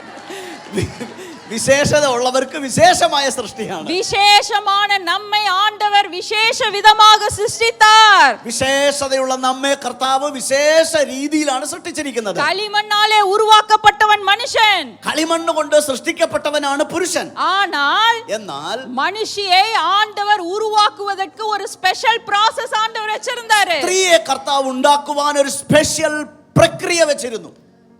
எப்படி அந்த process உங்களுக்கு தெரியும்? എങ്ങനെയാണ് ആ പ്രക്രിയ സംഭവിച്ചത് നിങ്ങൾക്കറിയാം. ஒரு மனுஷனை ஃபிளாட் ஆக்கி, ഒരു പുരുഷനെ ഫ്ലാറ്റ് ആക്കി, அனதீசியா கொடுத்து, അവനൊരു അനസ്തീഷ്യ കൊടുത്ത് அவனுடைய விலா எலும்பியை ஆண்டவர் உருவிட்டாரு. അവന്റെ വാരിയലിനെ കർത്താവ് ഊരിയെടുത്തു. அந்த விசேஷ படைப்புகளாக படைக்கப்பட்டவர்கள் நீங்களும் நானும் பிரியமானவர்களே. വിശേഷ സൃഷ്ടിക്കപ്പെട്ടവരാണ് ഞാനും നിങ്ങളും. ஹalleluya. ஹalleluya. மனுஷியாகிய நம்மை, பெண்களாகிய நம்மை ஆண்டவர் விசேஷமாக சிருஷ்டித்திருக்கிறார். സ്ത്രീകളായ നമ്മെ കർത്താവ് വിശേഷമായി இப்ப സൃഷ്ടിക്കപ്പെട്ടിരിക്കുന്നു. சொல்லுங்க, நாம விசேஷமானவர்களா இல்லையா? ഇപ്പോ പറഞ്ഞേ നമ്മൾ വിശേഷത ഉള്ളവരല്ലേ? பக்கத்துல இருக்கிறவங்கள சொல்லுங்க, நீங்க விசேஷமானவர்கள். അടുത്തിരിക്കുന്നവരെ നോക്കി പറ, നിങ്ങൾ വിശേഷത ഉള്ളവരാണ്. அது மட்டுமல்ல, അത് മാത്രമല്ല, எல்லாவற்றையும் சிருஷ்டித்த தேவன் സകലത്തെയും സൃഷ്ടിച്ച ദൈവം நல்லது என்று கண்டார் என்று வேதம் சொல்லுகிறது. നല്ലതെന്ന് കണ്ടു എന്ന് കർത്താവിന്റെ വചനം പറയുന്നു. வெளிச்சத்தை உண்டாக்கினார், വെളിച്ചമുണ്ടാക്കി, நல்லதென்று கண்டார். നല്ലതെന്ന് കണ്ടു. பூமியை உண்டாக்கினார், ഭൂമിയെ സൃഷ്ടിച്ചു, நல்லது என்று கண்டார். നല്ലതെന്ന് കണ്ടു. வானத்தை உண்டாக்கினார், ആകാശത്തെ நல்லது ഉണ്ടാക്കി, என்று கண்டார். நல்லதெന്ന് ദൈവം കണ്ടു. சமுத்திரத்தை உண்டாக்கினார், சமுத்திரத்தை உண்டாக்கினார், സമുദ്രത്തെ അവൻ ഉണ്ടാക്കി, நல்லது என்று கண்டார். നല്ലതെന്ന് കണ്ടു. நல்லது என்று கண்ட போதிலும் சிருஷ்டிப்பின் வேலை தொடர்ந்து கொண்டுதான் இருந்தது. നല്ലതെന്ന് കണ്ടിട്ടും സൃഷ്ടിയുടെ പണി തുടർന്നുകൊണ്ടേയിരുന്നു. ஆனால் എന്നാൽ மனுஷியை படைத்தவுடன் தான் சிருஷ்டிப்பின் வேலை நின்றது. സ്ത്രീയെ സൃഷ്ടിച്ച ഉടനെ സൃഷ്ടി കർത്താവ് നിർത്തി. ஏனென்றால் എന്തെന്നാൽ மனுஷியை படைத்தவுடன் தான் இந்த உலகம் பரிபூர்ணப்பட்டது. സ്ത്രീയെ സൃഷ്ടിച്ചതോടുകൂടെ ലോകം കംപ്ലീറ്റ് ആയി. தேவனாலே படைக்கப்பட்ட விசேஷ சிருஷ்டிப்பு நாம். ദൈവത്താൽ സൃഷ്ടിക്കപ്പെട്ട വിശേഷതയുള്ള സൃഷ്ടികളാണ് നമ്മൾ. ஹalleluya. ഹല്ലേലൂയ. விசேஷ சிருஷ்டிப்பு மாத்திரம் இல்ல, கடைசி சிருஷ்டிப்பு. വിശേഷതയുള്ള സൃഷ്ടി മാത്രമല്ല, അവസാനത്തെ സൃഷ്ടിയും കൂടാണ്. பாருங்க, ஒரு வீட்ல எத்தனை பிள்ளைகள் இருந்தாலும் கடைசி பிள்ளை செல்ல பிள்ளை தான். ഒരു വീട്ടിൽ എത്ര മക്കളുണ്ടെങ്കിൽ അവസാനത്തെ കുട്ടിക്ക് ഒരു പ്രത്യേക വാത്സല്യം ഉണ്ടല്ലോ. நாமெல்லாம் ஏசப்பாவுக்கு செல்ல பிள்ளைங்க. നമ്മളൊക്കെ കർത്താവിന്റെ വാത്സല്യ പുത്രിമാരാണ്. ஹalleluya. ഹല്ലേലൂയ.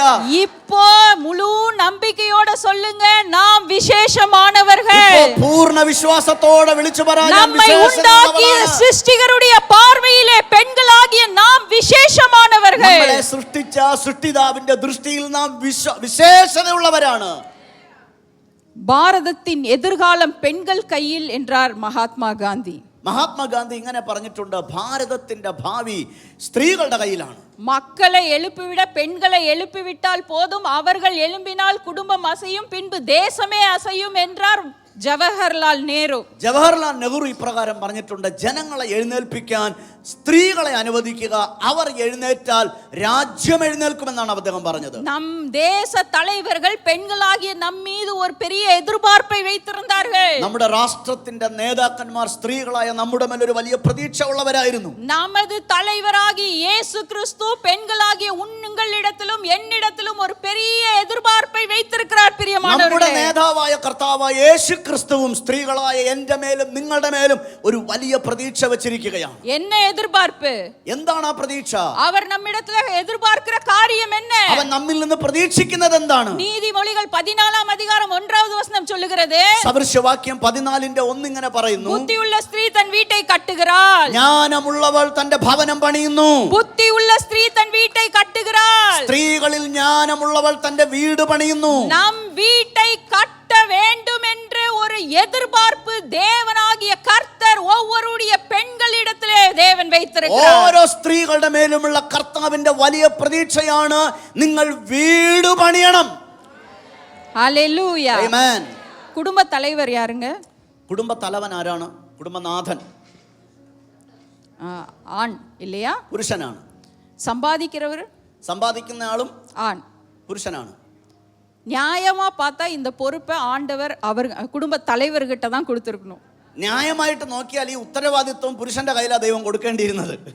குடும்ப தலைவரா இருக்கிறபடியாலே, കുടുംബനാഥനായതുകൊണ്ട്, சம்பாதிக்கிற புருஷனா இருக்கிறபடியாலே, സമ്പാദിക്കുന്ന ഭർത്താവായതുകൊണ്ട്, உன் வீட்டை நீ கட்டு என்ற பொறுப்பை ஆண்டவர் புருஷனுக்கு கொடுத்திருக்கணும். നിന്റെ വീട് നീ പണിയുക എന്ന ഉത്തരവാദിത്വം പുരുഷനെ ഏൽപ്പിക്കാമായിരുന്നു. ஆனா அந்த பொறுப்பை ஆண்டவர் பெண்களாகிய நம்மிடத்திலே தேவன் പക്ഷേ கொடுத்திருக்கிறார். ആ ഉത്തരവാദിത്വം കർത്താവ് സ്ത്രീകളായ നമ്മുടെ മേൽ തന്നിരിക്കുകയാണ്. பிரியமானவர்களே, நம் வீட்டை கட்டி எழுப்ப வேண்டிய திறவுகோல் பெண்களாகிய நம்மிடத்திலே தேவன் கொடுத்திருக்கிறார். പ്രിയമുള്ളവരെ, വീട് പണിതുയർത്തേണ്ട താക്കോല് കർത്താവ് നമ്മുടെ കയ്യിൽ കൈമാറിയിട്ടുണ്ട്. உங்கள் வீடு, உங்கள் குடும்பம், உங்கள் பிள்ளைகள், உங்களுடைய காரியங்களை நீங்கள் கட்டி எழுப்ப வேண்டும் என்ற ஒரு மாபெரும் பொறுப்பை தேவன் இங்க இருக்கிற ஒவ்வொரு பெண்களிடத்திலே கொடுத்திருக்கிறார். നിങ്ങളുടെ വീടിനെ, നിങ്ങളുടെ കുടുംബത്തെ, നിങ്ങളുടെ തലമുറകളെ കെട്ടി ഉയർത്തുക എന്ന മഹാഭയങ്കര ഉദ്ദേശ ലക്ഷ്യത്തെ ദൈവം നിങ്ങളുടെ കരങ്ങളിൽ ഭരമേൽപ്പിച്ചിരിക്കുകയാണ്. புத்தி உள்ள ஸ்திரீ தன் வீட்டை கட்டுகிறார். ജ്ഞാനമുള്ള സ്ത്രീ തന്റെ വീട് പണിയുന്നു. ஒரு பழமொழி தமிழ்ல எப்படி சொல்லுவாங்க, തമിഴിലൊരു പഴഞ്ചൊല്ലുണ്ട്, ஆவதும் பெண்ணாலே அழிவதும் பெண்ணாலே அப்படின்னு. ആകുന്നതും പെണ്ണാലെ നശിക്കുന്നതും പെണ്ണാലെ എന്നാണ്. ஒரு பெண் தன்னுடைய வீட்டை, தன்னுடைய குடும்பத்தை கட்ட வேண்டும் என்பதுதான் நம்மை சிருஷ்டித்த நம் தேவனுடைய எதிர்பார்ப்பாய் ഒരു இருக்கிறது. സ്ത്രീ തന്റെ ഭവനത്തെ, തന്റെ കുടുംബത്തെ പണിയണമെന്നതാണ് നമ്മെ സൃഷ്ടിച്ച ദൈവത്തിന്റെ ലക്ഷ്യം. எவ்வளவு ஒரு பெரிய பொறுப்பை நம்மிடத்திலே தேவன் கொடுத்திருக்கிறார். എത്ര വലിയ ഉത്തരവാദിത്തമാണ് ദൈവം നമ്മെ ഏൽപ്പിച്ചിരിക്കുന്നത്. ஒரு குடும்பத்தை கட்டுகிற ஒரு பொறுப்பு, நான் சொன்ன மாதிரி அது ஆண்களுக்கு கொடுக்கப்பட்டிருக்க வேண்டும். ஆனால் பலவீன பாண்டங்கள் என்று நம்மை அடையாளப்படுத்துகிற வேதத்திலே ஆண்டவர் நமக்கு கொடுக்கிற ஒரு மாபெரும் பொறுப்பு என்ன தெரியுமா? உன் வீடு உன்னாலே கட்டி எழுப்பப்பட வேண்டும். പുരുഷന്റെ മേൽ കൈമാറേണ്ടിയിരുന്ന ആ ഉത്തരവാദിത്തത്തെ സ്ത്രീകൾ ബലഹീന പാത്രമെന്ന് പറയുന്ന ഇതേ വചനത്തിലൂടെ നീ നിന്റെ ഭവനത്തെ പണിതുയർത്തണമെന്ന വലിയ ഉത്തരവാദിത്തം നമ്മുടെ കൈകളിൽ ഏൽപ്പിച്ചിരിക്കുകയാണ്. என் வீட்டை நான் எப்படி கட்டி எழுப்புவது? എന്റെ വീട് ഞാൻ എങ്ങനെ പണിതുയർത്തും? எனக்கு ஞானம் இல்ல, എനിക്ക് ജ്ഞാനമില്ല, எனக்கு താലന്തില്ല, எனக்கு திறமை இல்ல, എനിക്ക് സാമർഥ്യമില്ല, எனக்கு படிப்பறிவு இல்ல. എനിക്ക് വിദ്യാഭ്യാസമില്ല. என் வீட்டை நான் எப்படி கட்டி எழுப்புவது? എന്റെ വീട് ഞാൻ എങ്ങനെ പണിതുയർത്തും? பிரியமானவர்களே, പ്രിയമുള്ളവരെ, ஒருவேளை உங்களுடைய மாம்ச பலத்தினாலே உங்களால் உங்கள் வீட்டை கட்டி எழுப்ப முடியாமற் போனாலும், தேவன் தருகிற உன்னத பலத்தினாலே தேவன் உங்களுக்கு கொடுத்திருக்கிற குடும்பத்தை, உங்களுக்கு கொடுத்திருக்கிற பிள்ளைகளை, உங்களுக்கு கொடுத்திருக்கிற வீட்டை நீங்கள் கட்டி எழுப்புகிறவர்களாக கர்த்தர் உங்களை வணைந்து கொள்வார். ഒരുപക്ഷെ ജഡത്തിന്റെ ബലം കൊണ്ട്, മാംസഭുജം കൊണ്ട് നിനക്ക് പണിയാൻ കഴിഞ്ഞില്ലെങ്കിലും ദൈവം നിനക്ക് തന്നിരിക്കുന്ന ഉന്നത ശക്തി കൊണ്ട്, അഭിഷേകം കൊണ്ട് നിന്റെ കുടുംബത്തെ, ഭവനത്തെ, തലമുറകളെ പണിതുയർത്തുവാൻ നിനക്ക് സാധിക്കും. உன் வீடு உன்னால் கட்டப்பட வேண்டும் என்று தேவன் எதிர்பார்க்கிறார். നിന്റെ ഭവനം നീ പണിയണമെന്ന് ദൈവം ആഗ്രഹിക്കുകയാണ്. அந்த 14ஆம் அதிகாரம் நீதிமொழிகள் 1வது வசனத்துல வாசிக்கிறோம், வெறும் ஸ்திரீ தன் வீட்டை கட்டுவாள் என்று சொல்லப்படல. സദൃശവാക്യങ്ങൾ 14:1 പറയുകയാണ്, വെറുതെ സ്ത്രീ തന്റെ വീട് പണിയുന്നു എന്നല്ല. எந்த ஸ்திரீ கட்டுவா? ഏത് സ്ത്രീയാ പണിയുന്നത്? எல்லாரும் சொல்லணும்னு நான் விரும்புறேன், சொல்லுங்க. എല്ലാരും ഒന്ന് പറയണമെന്ന് ഞാൻ ആഗ്രഹിക്കുക. புத்தி உள்ள ஸ்திரீ தன் வீட்டை கட்டுவாள். ജ്ഞാനമുള്ളവൾ തന്റെ വീട് പണിയുന്നു. புத்தி உள்ள ஸ்திரீ தன் வீட்டை கட்டுவாள். സ്ത്രീകളിൽ ജ്ഞാനമുള്ളവൾ തന്റെ വീട് പണിയുന്നു. இந்த காலை வேளையிலே புத்தி உள்ள ஸ்திரீயாய் நம் வீட்டை எப்படி கட்டி எழுப்ப வேண்டும் என்ற ஒரு ரகசியத்தை நாம் கற்றுக்கொள்ள ஆண்டவர் நமக்கு கொடுக்கப்பட்ட நேரத்திலே உதவி செய்வாராக.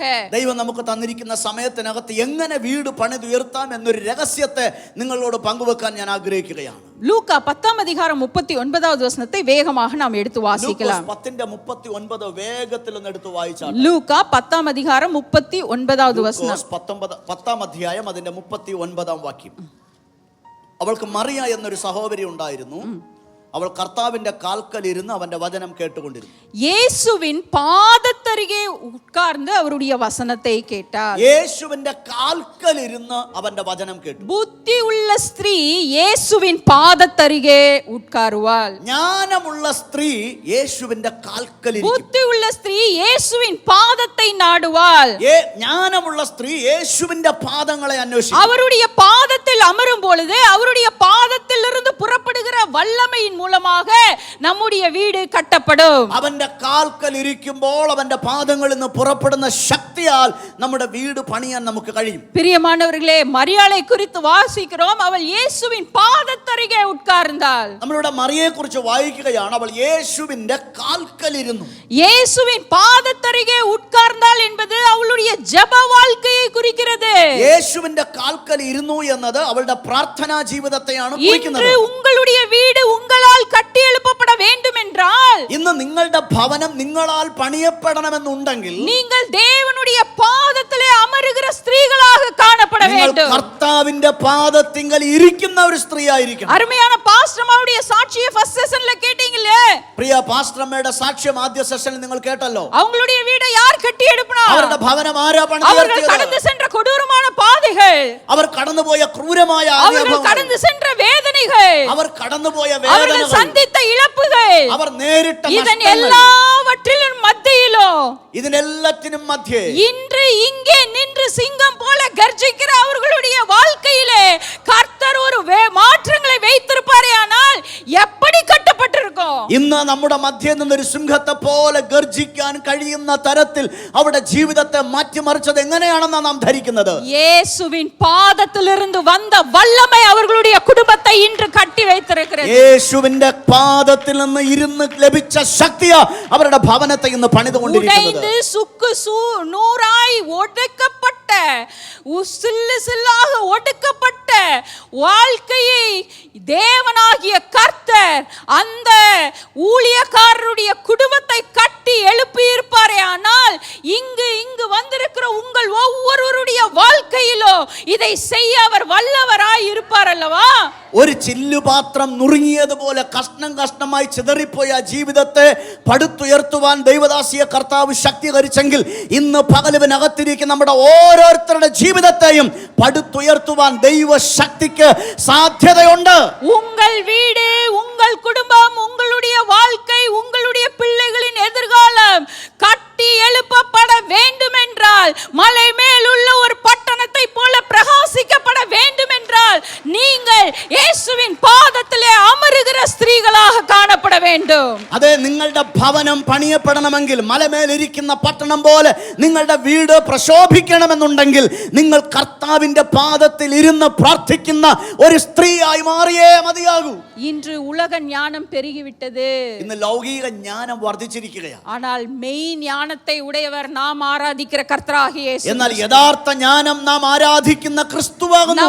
நம்முடைய குடும்பத்தை கட்டக்கூடிய ஞானத்தை கூகுள் சர்ச் பண்ணா கண்டுபிடிக்க முடியாது. നമ്മുടെ കുടുംബത്തെ പണിയുന്ന ആ ജ്ഞാനത്തെ ഗൂഗിൾ സെർച്ച് ചെയ്താൽ കിട്ടത്തില്ല. இன்டர்நெட்ல கண்டுபிடிக்க முடியாது. ഇന്റർനെറ്റിൽ അത് ലഭ്യമല്ല. இன்ஸ்டால கண்டுபிடிக்க முடியாது. ഇൻസ്റ്റാഗ്രാമിൽ അത് കിട്ടത്തില്ല. தேவ பாதத்திலே அமரும் பொழுது தேவன் தருகிற நமக்கு ஞானத்தின் மூலமாக நாம் குடும்பத்தை நாம் கட்டி எழுப்ப முடியும். കർത്താവിന്റെ കാൽക്കൽ ഇരിക്കുമ്പോൾ അവൻ നൽകുന്ന ജ്ഞാനം നിമിത്തം നമ്മുടെ ഭവനത്തെ നമുക്ക് പണിതുയർത്തുവാൻ സാധിക്കും. இயேசுவின் சமூகத்தில் அமர்ந்து நாம் ஜெபிக்கும் போது அவருடைய நாமத்தினாலே வருகிற ஜெயம், அவருடைய நாமத்தினாலே வருகிற விடுதலை, அவருடைய நாமத்தினாலே வருகிற சுகம், அவருடைய நாமத்தினாலே வருகிற அற்புதங்கள் மூலமாக நம்முடைய வீட்டை நாம் கட்டி எழுப்புகிறவர்களாக കർത്താവിന്റെ പാദത്തിൽ ഇരുന്ന് പ്രാർത്ഥിക്കുമ്പോൾ അവന്റെ നാമത്താൽ നമുക്ക് ലഭിക്കുന്ന അത്ഭുതങ്ങൾ, അവന്റെ നാമത്താൽ നമുക്ക് ലഭിക്കുന്ന അഭിഷേകം, അവന്റെ നാമത്താൽ നമുക്ക് ലഭിക്കുന്ന വിടുതലുകൾ, അനുഗ്രഹങ്ങൾ നമ്മുടെ ഭവനത്തെ പണിതുയർത്തുവാൻ നമ്മെ സഹായിക്കും. ஹல்லேலூயா. Amen. புத்தி உள்ள ஸ்திரீயாய் உன் குடும்பத்தை நீ கட்ட வேண்டும் என்று தேவன் ഒരു எதிர்பார்க்கிறார். ജ്ഞാനമുള്ള സ്ത്രീയായി സ്ത്രീയായി നീ നിന്റെ ഭവനത്തെ പണിയണമെന്ന് ദൈവം നിന്നെ കുറിച്ച് புத்தியுள்ள ஸ்திரீயாய் உன் குடும்பம் கட்டி எழுப்பப்பட வேண்டுமானால் உன்னுடைய ஜெப வாழ்விலே நீ பலப்படுகிறவளாய் காணப்பட ഒരു வேண்டும். ജ്ഞാനമുള്ള സ്ത്രീയായി നിന്റെ വീട് പണിതുയർത്തണമെങ്കിൽ നിന്റെ പ്രാർത്ഥനാ ജീവിതത്തെ നീ ഇനിയും വർദ്ധിപ്പിക്കേണ്ടതായിട്ടുണ്ട്. தேவ பிரசன்னத்திலே நாம் அமரும் பொழுது, ദൈവ സാന്നിധ്യത്തിനകത്ത് നാം தேவ ഇരിക്കുമ്പോൾ, சமூகத்தை அதிகமாய் நாம் நாடும்போது, ദൈവ സന്നിധിയെ അധികം നാം தேவ അന്വേഷിക്കുമ്പോൾ, பிரசன்னத்திலே அமரும் பொழுது நாம் தேவ சமூகத்திலே நம்மை நமக்கு கொடுத்திருக்கிற குடும்பத்தை பிள்ளைகளை நாம் ஒப்பு கொடுக்கும் பொழுது, കർത്താവിന്റെ സന്നിധിയിൽ ഇരിക്കുകയും നമുക്ക് തന്നിരിക്കുന്ന കുടുംബത്തെ തലമുറകളെ ദൈവത്തിന്റെ പാദപീഠത്തിൽ നാം വെക്കുകയും ചെയ്യുമ്പോൾ நம் குடும்பத்தை கர்த்தர் ஆசீர்வதிக்கிறார். നമ്മുടെ ഭവനങ്ങളെ കുടുംബത്തെ நம்முடைய കർത്താവ് வீட்டை അനുഗ്രഹിക്കും. கர்த்தர் നമ്മുടെ ஆசீர்வதிக்கிறார். വീട് കർത്താവ് நம்முடைய അനുഗ്രഹിക്കും. குடும்பத்தை கர்த்தர் നമ്മുടെ ஆசீர்வதிக்கிறார். കുടുംബത്തെ കർത്താവ് അനുഗ്രഹിക്കും. நம்முடைய குடும்பத்தை கர்த்தர் பிரகாசமாய் നമ്മുടെ மாற்றுகிறார். കുടുംബത്തെ കർത്താവ് மோசே പ്രകാശപൂരിതമാക്കും. தேவ பிரசன்னத்திலே அமர்ந்தபோது அவருடைய முகம் பிரகாசமடைய செய்த ஆண்டவர் இன்று அவருடைய பாதத்தை பற்றி பிடித்துக் கொள்ளுகிற ஸ்திரீகளாகி நம்முடைய வாழ்க்கையிலும் அதே பிரகாசத்தை வெளிப்படுத்த வல்லவர். ദൈവ സന്നിധിയിലിരുന്ന മോശയുടെ മുഖത്തിന്റെ ത്വക്ക് പ്രകാശിച്ചതുപോലെ അവന്റെ കാൽക്കലിരുന്ന് പ്രാർത്ഥിക്കുന്ന നമ്മുടെ ഓരോരുത്തരുടെയും ജീവിതത്തെ പ്രകാശപൂരിതമാക്കുവാൻ ആ ദൈവത്തിന് കഴിയും. வேதத்திலே அநேக புத்தியுள்ள ஸ்திரீகள் இருந்த போதிலும் எல்லாரையும் இந்த வேளையில தியானிக்க முடியாது. ஒரே ஒரு ஸ்திரீயை குறித்து தியானித்து நாம் கடந்து செல்லலாம். ബൈബിളിൽ ഒരുപാട് സ്ത്രീകളെ കുറിച്ച് ജ്ഞാനമുള്ളവരെന്ന് പറഞ്ഞിട്ടുണ്ട്. എല്ലാവരെയും ധ്യാനിക്കാൻ സമയമെങ്കിലും ഒരാളെ കുറിച്ച് മാത്രം വേഗത്തിൽ ധ്യാനിക്കാം നമുക്ക്. பழைய ஏற்பாட்டிலே எஸ்தர் ராஜாத்தியை குறித்து நீங்கள் அறிந்திருப்பீர்கள். പഴയ നിയമത്തിലെ എസ്തർ രാജ്ഞിയെ കുറിച്ച് നിങ്ങൾക്കറിയാം. எஸ்தர் புஸ்தகத்திலே அவருடைய சரித்திரம் நமக்கு நன்றாக தெரியும். എസ്തർ എന്ന പുസ്തകത്തിനകത്ത് അവരുടെ ചരിത്രം നന്നായി നമുക്ക് മനസ്സിലാക്കാൻ കഴിയും. எப்படிப்பட்ட ஒரு சூழ்நிலை, എങ്ങനെ ഒരു സാഹചര്യം, ஒரு ஆபத்தான ஒரு சூழ்நிலை, ഒരു ആപത്കരമായ ഒരു யூத സാഹചര്യം, ஜனங்கள் அழிந்து போகிற ஒரு நிலைமை, യഹൂദ ജനം നാശത്തിലേക്ക് പോകുന്ന ഒരു സാഹചര്യം, அந்த யூத குலத்தையே அழிக்க வேண்டும் என்று ஒரு துஷ்ட மனிதன் பிரயாசித்தம் பண்ணி கொண்டிருக்கிறான். ആ യഹൂദന്മാരെ മുഴുവനും നശിപ്പിക്കാൻ ഒരു ദുഷ്ട മനുഷ്യൻ പ്രയത്നിച്ചു കൊണ്ടിരിക്കുകയാണ്. அங்கே யாராலையும் இந்த குடும்பத்தையோ அந்த யூத குலத்தையோ காப்பாற்ற முடியவில்லை. അവിടെ ഈ യഹൂദ കുടുംബത്തെയോ കുലത്തെയോ രക്ഷപ്പെടുത്തുവാൻ ഒരു മനുഷ്യനും സാധ്യമല്ല. ஆனால் வேதம் சொல்லுகிறது, എന്നാൽ ബൈബിൾ പറയുന്നു, ஒரு புத்தி உள்ள ஸ்திரீ நிமித்தமாக ജ്ഞാനമുള്ള ഒരൊറ്റ സ്ത്രീ നിമിത്തം அந்த ஜனங்கள் காக்கப்பட்டார்கள். ആ ജനങ്ങൾ സുരക്ഷിതരാക്കപ്പെട്ടു. அந்த ஜனங்கள் காக்கப்பட்டார்கள். ആ ജനങ്ങൾ സംരക്ഷിക്കപ്പെട്ടു. அந்த புத்தி உள்ள ஸ்திரீயாகிய எஸ்தர் செய்த காரியம் என்ன? ആ ബുദ്ധിയുള്ള സ്ത്രീയായ എസ്തർ ചെയ്ത കാര്യം എന്താണ്? எஸ்தர் 4ஆம் அதிகாரம் 16வது வசனத்தை நாம் வாசிக்கலாம். എസ്തറിന്റെ പുസ്തകം 4-ാം അധ്യായം അതിന്റെ 16-ാം വാക്യം നമ്മൾ ഇങ്ങനെയാണ് വായിക്കുന്നത്. 4ஆம் அதிகாரம் 16வது வசனம். 4:16 നീ ഈ സമയത്ത് മിണ്ടാതിരുന്നാൽ, നീ ചെന്ന് ശൂശനിലുള്ള എല്ലാ യഹൂദന്മാരെയും ഒന്നിച്ചു കൂട്ടി നിങ്ങൾ 3 ദിവസം രാവും പകലും തിന്നുകയോ കുടിക്കുകയോ ചെയ്യാതെ എനിക്ക് വേണ്ടി ഉപവസിപ്പീൻ. ഞാനും എൻ്റെ ബാല്യക്കാരത്തികളും അങ്ങനെ തന്നെ ഉപവസിക്കും. പിന്നെ ഞാൻ നിയമപ്രകാരം അല്ലെങ്കിലും രാജാവിന്റെ അടുക്കൽ ചെല്ലും. ഞാൻ നശിക്കുന്നു എങ്കിൽ നശിക്കട്ടെ. எஸ்தர் செய்த காரியத்தை இந்த வசனத்திலே நாம் வாசிக்கிறோம். എസ്തർ ചെയ്ത കാര്യമാണ് ഇവിടെ നമ്മൾ വായിക്കുന്നത്. ஒரு ஆபத்தான சூழ்நிலை, ഒരു അപകടകരമായ സാഹചര്യം, ஒரு குலமே அழிக்கப்படுகிற ஒரு சூழ்நிலை, ഒരു ജാതി മുച്ചൂടും നശിപ്പിക്കപ്പെടാൻ പോകുന്ന സാഹചര്യം. அந்த நேரத்திலே ആ സമയത്ത് எஸ்தர் செய்த காரியம், എസ്തർ ചെയ്തത് 3 நாள் 3 ദിവസം புசியாமல் തിന്നുകയോ குடியாமல் കുടിക്കുകയോ ചെയ്യാതെ தேவ பிரசன்னத்திலே அமர்ந்தார். ദൈവ സാന്നിധ്യത്തിൽ അവൾ ഇരിക്കാൻ തുടങ്ങി. தேவ சமூகத்திலே அமர்ந்து ஜெபித்தார். ദൈവ സാന്നിധ്യത്തിൽ ഇരുന്ന് പ്രാർത്ഥിച്ചു. பாருங்க, இந்த எஸ்தர் யாரு? ഈ എസ്തർ ആരാന്നറിയാമോ? அவள் ராஜாத்தி, அவள் ராஜாவின் மனைவி. അവൾ രാജാവിന്റെ ഭാര്യയാകേണ്ടവളാണ്. ஒரு ராஜ ஸ்திரீயாக ஒரு சகல அதிகாரம் எஸ்தருக்கு இருந்த போதிலும், ഒരു രാജ്ഞി എന്ന നിലയിലുള്ള എല്ലാ അധികാരങ്ങളും അവൾക്ക് ഉണ്ടായിരുന്നപ്പോഴും அந்த அதிகாரத்தை பயன்படுத்தி ஒருவேளை ராஜாவிடத்துல போய் பேசி தாஜா பண்ணி அந்த கட்டளையை விளக்குவதற்கு அவள் முயற்சி செய்திருக்கலாம். ആ തനിക്കുള്ള അവകാശത്തെയും പദവിയും ഉപയോഗിച്ച് രാജാവിനോട് സംസാരിച്ച് ഈ കാര്യങ്ങളെ ക്രമീകരിക്കാൻ അവൾക്ക് കഴിയുമായിരുന്നു. ஆனால் எஸ்தர் அப்படி செய்யவில்லை. എന്നാൽ എസ്തർ അങ്ങനെ അല്ല ചെയ്തത്. ராஜாவின் மனைவி ராணி என்ற சகல அதிகாரம் அவளுக்கு இருந்த போதிலும், ராஜாவின் மனைவி என்ற அந்தஸ்தை பயன்படுத்தியோ அதிகாரத்தை பயன்படுத்தியோ அவள் அந்த ஆபத்தான காரியத்தை அவள் மேற்கொள்ளவில்லை. அவள் செய்த காரியம் என்ன?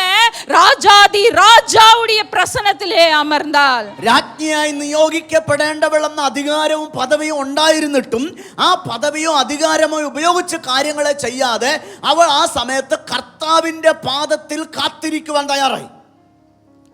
யூத குலத்தை அழிக்க வேண்டும் என்று ஆமான் தீர்மானித்து அதற்கு கட்டளை ராஜாவிடத்தில் பெற்றுக்கொண்ட காரியத்தை எஸ்தருக்கு அறிவிக்கப்பட்ட போது യഹൂദ കുലത്തെ നശിപ്പിക്കുവാൻ ഹാമാൻ ദുരാലോചന കഴിക്കുകയും അതിന് പശ്ചാത്തലത്തിൽ എടുത്ത തീരുമാനങ്ങൾ എസ്തറിനെ അറിയിക്കുകയും ചെയ്തപ്പോൾ எஸ்தர் தன்னை தாழ்த்தினாள், தேவ சமூகத்திலே அமர்ந்தாள். തന്നെ താഴ്ത്തി എസ്തർ ദൈവസന്നിധിയിലിരുന്നു. தேவனுடைய பாதத்தை பற்றி பிடித்துக் கொண்டாள். ദൈവത്തിന്റെ പാദപീഠങ്ങളിൽ അവൾ മുറുകെ പിടിച്ചു. புத்தி உள்ள ஸ்திரீயாய் தேவனுடைய பாதத்திலே அமர்ந்து தன் வீட்டை மாத்திரமல்ல தன் யூத குலத்தையே அவள் காத்தாள் என்று நாம் சரித்திரத்திலே பார்க்கிறோம். സ്ത്രീയായി ദൈവത്തിന്റെ കാൽക്കലിരുന്ന് തന്റെ ഭവനത്തെ മാത്രമല്ല യഹൂദ കുലത്തെ മുഴുവനും പണിയുവാൻ കർത്താവ് അവൾക്കിടയായി തീർന്നു. தேவ பிரசன்னத்திலே அமர்ந்து ஜெபிக்கிறாள். கர்த்தருடைய கிருபை அவளுக்கு கிடைக்கிறது. தந்திரமான ஆமானுடைய செயல்கள் முறியடிக்கப்படுகிறது. அவள் தேவனுடைய பாதத்தை நாடினது நிமித்தமாக ஒரு பெரிய ஒரு விடுதலை, பெரிய ஒரு வெற்றியை அந்த ஜனங்களுக்கு எஸ்தரின் மூலமாக தேவன் அவளுக்கு கட்டளையிட்டார். ഒരു ജ്ഞാനമുള്ള സ്ത്രീയായിട്ട് അവൾ ദൈവസന്നിധിയിൽ ഇരിക്കുകയും കർത്താവിനോട് പ്രാർത്ഥിക്കുകയും ചെയ്യുന്ന നിമിത്തം ആ യഹൂദ കുലത്തെ മുഴുവൻ കർത്താവിന് വേണ്ടി പണിയുവാൻ അവരുടെ പ്രാണനെ നേടുവാൻ ആ ജ്ഞാനമുള്ള എസ്തറിന് സാധ്യമായി. பிரியமான சகோதரிகளே, പ്രിയമുള്ള സഹോദരിമാരെ, உங்களுடைய வீடு கட்டப்பட வேண்டும் என்றால், നിങ്ങളുടെ ഭവനം പണിയപ്പെടണമെങ്കിൽ, கட்டப்பட வேண்டும் என்றால், നിങ്ങളുടെ കുടുംബം പണിയപ്പെടണമെങ്കിൽ, உங்களுடைய கணவர், உங்களுடைய பிள்ளைகள், உங்களுடைய ஆசீர்வாதங்கள், உங்களுடைய காரியங்கள் இன்னும் அதிகமாய் தேவனிடத்திலிருந்து நீங்கள் பெற்றுக்கொள்ள வேண்டும் என்றால் நீங்கள் தேவனுடைய பாதத்திலே அமர்ந்து ஜெபிக்கிறவர்களாய் காணப்பட வேண்டும். നിങ്ങളുടെ ഭവനം, നിങ്ങളുടെ തലമുറ, നിങ്ങളുടെ ഭർത്താവ് നിങ്ങളുടെ കരങ്ങളിൽ നിങ്ങൾക്കായി ലഭിക്കണമെന്നുണ്ടെങ്കിൽ നിങ്ങൾ കർത്താവിന്റെ പാദത്തിങ്കൽ കാത്തിരുന്ന് ദൈവ സാന്നിധ്യത്തിൽ പ്രാർത്ഥിച്ചേ മതിയാകൂ. എത്രയോ ക്രിസ്തവ കുടുംബങ്ങൾ சின்னாபின்னமாய் கொண்டிருக்கிறதை நாம் கேள்விப்படுகிறோம். അനേകം ക്രിസ്തീയ കുടുംബങ്ങൾ തകർന്ന് തരിപ്പണമാകുന്നതിനെ കുറിച്ച് നാം കേൾക്കുന്നുണ്ട് ദിവസങ്ങളിൽ. பெற்றோர்கள் பிள்ளைகளின் நிமித்தம் கண்ணீர் வடித்து ஜெப குறிப்புகளை சொல்லுகிறதை நான் கேட்கிறேன். എത്രയോ ക്രിസ്തീയ കുടുംബങ്ങളിൽ അവരുടെ തലമുറകളെ ഓർത്ത് കണ്ണുനീരോടെ പ്രാർത്ഥനാ വിഷയങ്ങൾ എഴുതി അറിയിക്കുന്നത് നാം போகிற കാണുന്നുണ്ട്. இடங்களிலெல்லாம் குறைந்தபட்சமாவது ஒரு 10-20 காரியங்களாவது ஜெப குறிப்புகளாக வரும் தங்களுடைய பிள்ளைகளுடைய சீர்கெட்ட வாழ்க்கைக்காக. പോകുന്ന എല്ലാ ഇടങ്ങളിലും ഒരു 10-20 പേരെങ്കിലും പ്രാർത്ഥനാ വിഷയമായിട്ട് വരാറുണ്ട്, അവരുടെ മക്കളുടെ ക്രമംകെട്ട നടപ്പ് ശരിയാകാനായിട്ട്. நான் சொல்றது வெளியில இருக்கிறவங்க இல்ல, கிறிஸ்துவ குடும்பத்தில நடக்கிற காரியங்கள். ഞാൻ പറയുന്നത് ലോകത്തിലെ പുറത്തുള്ള ആളുകളുടെ കാര്യമല്ല, ക്രിസ്തീയ കുടുംബങ്ങളുടെ കാര്യമാണ് ഞാൻ പറയുന്നത്. கணவருக்காக கண்ணீர் வடிக்கிற சகோதரிமார்களுடைய ஜெப குறிப்பு, ഭർത്താവിന് വേണ്ടി കണ്ണുനീർ ചിന്തുന്ന ഭാര്യമാരുടെ പ്രാർത്ഥന. குடும்பம் இன்றைக்கு சத்ருவானவன் சின்னாபின்னமாக்கி கொண்டிருக்கிற நிலைமை இன்று காணப்படுகிறது. അനേക കുടുംബങ്ങളെ ശത്രു ഇന്ന് ഛിന്നഭിന്നമാക്കുന്ന അവസ്ഥ നാം കാണുന്നുണ്ട്. பிரியமானவர்களே, പ്രിയമുള്ളവരെ, நம்முடைய குடும்பத்தை கட்டி எழுப்புவதற்கு தேவன் நமக்கு கொடுக்கிற ஒரே ஆயுதம் தேவனுடைய சமூகத்திலே அமர்ந்து ஜெபிக்கிற அந்த ஜெப வாழ்வு. നമ്മുടെ ഭവനത്തെ പണിത് ഉയർത്താൻ ദൈവം നമുക്ക് തന്നിരിക്കുന്ന ഒരൊറ്റ ആയുധമാണ് അവന്റെ കാൽക്കൽ ഇരുന്ന് പ്രാർത്ഥിക്കുക. 1 பேதுரு 4ஆம் அதிகாரம் 7வது வசனத்திலே சொல்லப்படுகிறது, எல்லாவற்றிற்கும் முடிவு சமீபமாய் இருக்கிறது, ஆகையால் தெளிந்த புத்தி உள்ளவர்களாய் இருங்கள், ஜெபம் பண்ணுவதற்கு ஜாக்கிரதையாய் இருங்கள் என்று சொல்லி. 1 പത്രോസ് 4:7 ഇങ്ങനെ പറഞ്ഞു, എന്നാൽ എല്ലാറ്റിന്റെ അവസാനം സമീപിച്ചിരിക്കുന്നു, ആകയാൽ പ്രാർത്ഥനയ്ക്ക് സുബോധമുള്ളവരും നിർമ്മതരുമായിരിപ്പീൻ. ஒவ்வொரு நாளும் நீங்கள் தேவ பிரசன்னத்திலும் தேவ பாதத்திலும் நீங்கள் பற்றி பிடித்துக்கொண்டு நீங்கள் கண்ணீர் சிந்தி உங்களுக்காக உங்கள் பிள்ளைகளுக்காக நீங்கள் ஜெபிக்கும் பொழுது கர்த்தருடைய வல்லமையையும் கர்த்தருடைய மகிமையையும் கர்த்தருடைய கிருபையையும் கிரியையையும் உங்கள் குடும்பத்திலே நீங்கள் கண்ணார பார்க்கும்படியாய் கர்த்தர் கிருபை செய்வார். ഓരോ ദിവസവും നിങ്ങൾ ദൈവപാദപീഠത്തിൽ ഇരുന്ന് അവന്റെ പാദങ്ങളെ മുറുകെ പിടിച്ച് കണ്ണുനീരോടെ നിലവിളിയോടെ പ്രാർത്ഥിക്കുമ്പോൾ നിങ്ങളുടെ കുടുംബത്തെ പണിയാനുള്ള ശക്തിയും മഹത്വവും കൃപയും ദൈവത്തിൽ നിന്ന് ധാരാളമായി നിങ്ങൾക്ക് ലഭ്യമാകുവാനിടയായി തീരും. நான் எப்பவுமே சகோதரிகளுக்கு சொல்வேன், நீங்கள் ஏறெடுக்கும் ஜெபங்கள் உங்கள் கணவர் அதை ஃபீல் பண்ணணும், அதை உணரணும். ഞാൻ എപ്പോഴും സഹോദരിമാരോട് ഇങ്ങനെ പറയാറുണ്ട്, നിങ്ങൾ കഴിക്കുന്ന ഓരോ പ്രാർത്ഥനയും നിന്റെ ഭർത്താവിന് അനുഭവിക്കാൻ കഴിയണം. அவருடைய வேலை ஸ்தலத்துல உணரணும். അവരുടെ അദ്ദേഹത്തിന്റെ ജോലി സ്ഥലത്ത് അത് അനുഭവിക്കാൻ കഴിയണം. பிள்ளைகள் அவர்களுடைய வாழ்க்கையில உணரணும். നിന്റെ മക്കൾ അവരുടെ ജീവിതത്തിൽ ആ പ്രാർത്ഥനയെ അനുഭവിക്കണം. அப்படிப்பட்ட ஒரு ஜெப வாழ்வுக்குள்ளாக நீங்கள் கடந்து வர வேண்டும். അങ്ങനെ ഒരു പ്രാർത്ഥന ലൈഫിലേക്ക് നിങ്ങൾ വരണം. என் மகன் 10th standard exam board exam எழுத போயிருந்தான். എൻ്റെ മകൻ 10ാം ക്ലാസ്സിലെ ബോർഡ് എക്സാം എഴുതാൻ പോയിരുന്നു. அவன் எக்ஸாம் முடிச்சிட்டு வந்துட்டு என்கிட்ட கேட்டான். അവൻ പരീക്ഷ കഴിഞ്ഞിട്ട് വന്ന ശേഷം എന്നോട് ചോദിച്ചു, நீங்க இன்னைக்கு எனக்காக பிரேயர் பண்ணீங்களா? ഇന്ന് നിങ്ങൾ എനിക്ക് വേണ്ടി പ്രാർത്ഥിച്ചോ? எப்பவுமே பிரேயர் பண்றேன், ஏன் இப்படி கேக்குறேன்னு கேட்டேன். ഞാൻ പറഞ്ഞു, എപ്പോഴും പ്രാർത്ഥിക്കാറുണ്ടല്ലോ, എന്തിനാ അങ്ങനെ ചോദിക്കുന്നത്? இல்ல, இன்னைக்கு நீங்க எவ்வளவு நேரம் எனக்காக பிரேயர் பண்ணீங்க? അല്ല, ഇന്ന് നിങ്ങൾ എത്ര സമയം എനിക്ക് വേണ്ടി പ്രാർത്ഥിച്ചു? உன்னுடைய எக்ஸாம் ஹவர்ஸ் எவ்வளோ நேரம் நீ சொல்லிட்டு போனியோ அவ்வளோ நேரம் நான் ஜெபத்துல இருந்தேன். എൻ്റെ എക്സാം അവേഴ്സ് എത്ര മണിക്കൂർ എന്ന് പറഞ്ഞു, അത്രയും മണിക്കൂർ ഞാൻ പ്രാർത്ഥനയിലായിരുന്നു. ஏன் இதை கேக்குறேன்னு சொன்னேன். എന്തിനാ ചോദിക്കുന്നത് ചോദിച്ചു. அவன் என்ன சொன்னான் தெரியுமா? എന്താ പറഞ്ഞെന്നറിയാമോ? Mom, I felt your prayers on the exam hall. അമ്മ, എക്സാം ഹാളിനകത്ത് നിങ്ങളുടെ പ്രാർത്ഥന എനിക്ക് അനുഭവിക്കാൻ കഴിഞ്ഞു. நீங்க இங்கே ஜெபிக்கிற ஜெபத்தை எக்ஸாம் ஹாலில் இருந்தபோது அந்த ஜெபத்தை என் ஆவியில நான் உணர்ந்தேன். നിങ്ങൾ വീട്ടിനകത്തിരുന്ന് പ്രാർത്ഥിച്ച പ്രാർത്ഥന ആ പരീക്ഷാ ഹാളിനകത്തിരുന്നപ്പോൾ എനിക്ക് അനുഭവിക്കാൻ കഴിഞ്ഞു അതിന്റെ ശക്തിയെ. இன்றைக்கு உங்களுடைய ஜெபம் உங்கள் பிள்ளைகளுடைய வாழ்க்கையில உணரணும். உங்கள் கணவருடைய கையின் பிரயாசத்திலே அவர்கள் செய்கிற வேலை, அவர்கள் செய்கிற பிசினஸ், அவர்கள் செய்கிற ஊழியத்திலே உணரணும். ഇന്ന് നിങ്ങളുടെ പ്രാർത്ഥന നിങ്ങളുടെ മക്കളുടെ ലൈഫിനകത്ത്, ഭർത്താവിന്റെ ജോലിയിൽ, അദ്ദേഹത്തിന്റെ ബിസിനസ്സിൽ, അദ്ദേഹത്തിന്റെ ശുശ്രൂഷയിൽ അദ്ദേഹത്തിന് അനുഭവിക്കാൻ കഴിയണം. நீதிமொழிகள் 31வது அதிகாரத்திலே குணசாலியான ஸ்திரீகளுக்கு அநேக பட்டியல் கொடுக்கப்பட்டிருக்கிறது. സദൃശവാക്യം 31 സാമർത്ഥ്യമുള്ള സ്ത്രീക്ക് അനേക യോഗ്യതകൾ അവിടെ പറയുന്നുണ്ട്. அவர்களுடைய குணசாலியான ஸ்திரீகள் எப்படியெல்லாம் இருப்பார்கள் என்று அந்த 31ஆம் அதிகாரத்தை நீங்கள் வாசித்து பாருங்கள். സാമർത്ഥ്യമുള്ള ഒരു സ്ത്രീ എങ്ങനെയൊക്കെ ഇരിക്കുമെന്ന് 31ആം അധ്യായം നിങ്ങൾ വായിച്ചു നോക്കുക. கணவன் தன் மனைவியை குறித்து எப்படி சாட்சி கொடுக்கிறான்? ഭർത്താവ് തന്റെ ഭാര്യയെ കുറിച്ച് സാക്ഷ്യപ്പെടുത്തുന്നത്, தன் பிள்ளைகள் தன்னுடைய தாயை குறித்து எப்படி சாட்சி கொடுக்கிறார்கள்? തന്റെ മക്കൾ തന്റെ അമ്മയെ കുറിച്ച് സാക്ഷ്യപ്പെടുത്തുന്നത്, எப்படி குணசாலியான ஸ்திரீகளாக மாறுவது, എങ്ങനെ സാമർത്ഥ്യമുള്ള സ്ത്രീകളായി எப்படி മാറുന്നു, புத்தியுள்ள ஸ்திரீகளாக மாறுவது, എങ്ങനെ ജ്ഞാനമുള്ള സ്ത്രീകളായി எப்படி മാറുന്നു, நம்முடைய வீட்டை நாம் கட்டி எழுப்புவது, എങ്ങനെ നമ്മുടെ ഭവനത്തെ നമ്മൾ പണിതുയർത്തും, மலை மேலுள்ள பட்டணத்தை போல எப்படி நம் வீட்டை அலங்கரிப்பது. മലമേലിരിക്കുന്ന പട്ടണം പോലെ നമ്മുടെ വീട് എങ്ങനെ നമുക്ക് അലങ്കരിക്കാൻ കഴിയും? நான் ஏற்கனவே சொன்னது போல, ഞാൻ മുന്നമേ പറഞ്ഞതുപോലെ நம்முடைய படிப்பினாலே அது முடியாது, നമ്മുടെ വിദ്യാഭ്യാസം കൊണ്ട് நமக்கு നടക്കത്തില്ല, தாளந்துகளாலே அது முடியாது, നമ്മുടെ സാമർത്ഥ്യം കൊണ്ട് നടക്കത്തില്ല. நாம் எவ்வளவு நேரம் தேவனுக்கு முன்பாக முழங்கால் படியிட்டு நம் முழங்கால்களை முடக்குறோமோ அவ்வளவாய் நம் தலையை, நம் குடும்பத்தின் பிள்ளைகளுடைய தலையை கர்த்தர் நிமிர பண்ணுவார். നാം എത്രത്തോളം മുഴങ്കാൽ മടക്കി ദൈവസന്നിധിയിൽ പ്രാർത്ഥിക്കുമോ അത്രത്തോളം നമ്മുടെ തലയെ, കുടുംബത്തിന്റെ തലയെ,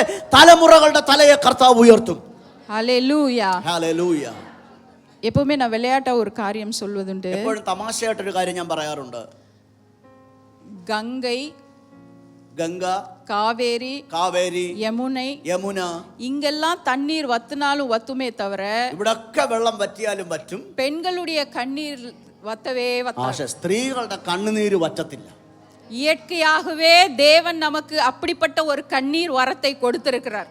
സ്വാഭാവികമായി നാച്ചുറലി ദൈവം അങ്ങനെ ഒരു ഗിഫ്റ്റ് നിങ്ങൾക്ക് തന്നിട്ടുണ്ട്. நினைச்ச நேரத்துல கண்ணீர் வர வச்சிருவோம். കണ്ണടച്ച് തുറക്കുന്നതിന് മുമ്പേ കണ്ണുനീര് വരും. தான் சொல்லியிருப்பாரு, அதுக்குள்ள அழுந்துருவோம். അദ്ദേഹം ഒന്ന് മൂളിയിട്ടേ ഉണ്ടാകത്തുള്ളൂ, അതിനു മുമ്പേ കരഞ്ഞിരിക്കും. தேவன் நமக்கு இயற்கையாக கொடுத்திருக்கிற அந்த கண்ணீர் வரத்தை டிவில வர சீரியலை பார்த்து வேஸ்ட் பண்ணக்கூடாது. ദൈവം സ്വാഭാവികമായി തന്നിരിക്കുന്ന വരത്തെ സീരിയൽ കണ്ടു കളയരുത്. ஹஸ்பண்ட் கிட்ட பட்டு புடவைக்கும் நெக்லஸ்க்கும் வேஸ்ட் பண்ணக்கூடாது. ഭർത്താവിനോട് പട്ടുസാരിക്കും നെക്ലസിനും വഴക്കുണ്ടാക്കി அது കളയാനുള്ളതല്ല. தேவ சமூகத்திலே நம்முடைய கண்ணீரை ஊற்றி நாம் ஜெபித்து நாம் குடும்பத்தை கட்டுவதற்கு அதை நாம் பயன்படுத்த ദൈവ வேண்டும். സന്നിധിയിൽ കണ്ണുനീർ ചിന്തി ഭവനത്തെ പണിയാനായിട്ട് അത് ചെലവാക്കണം. ஹல்லேலூயா. ഹല്ലേലൂയ.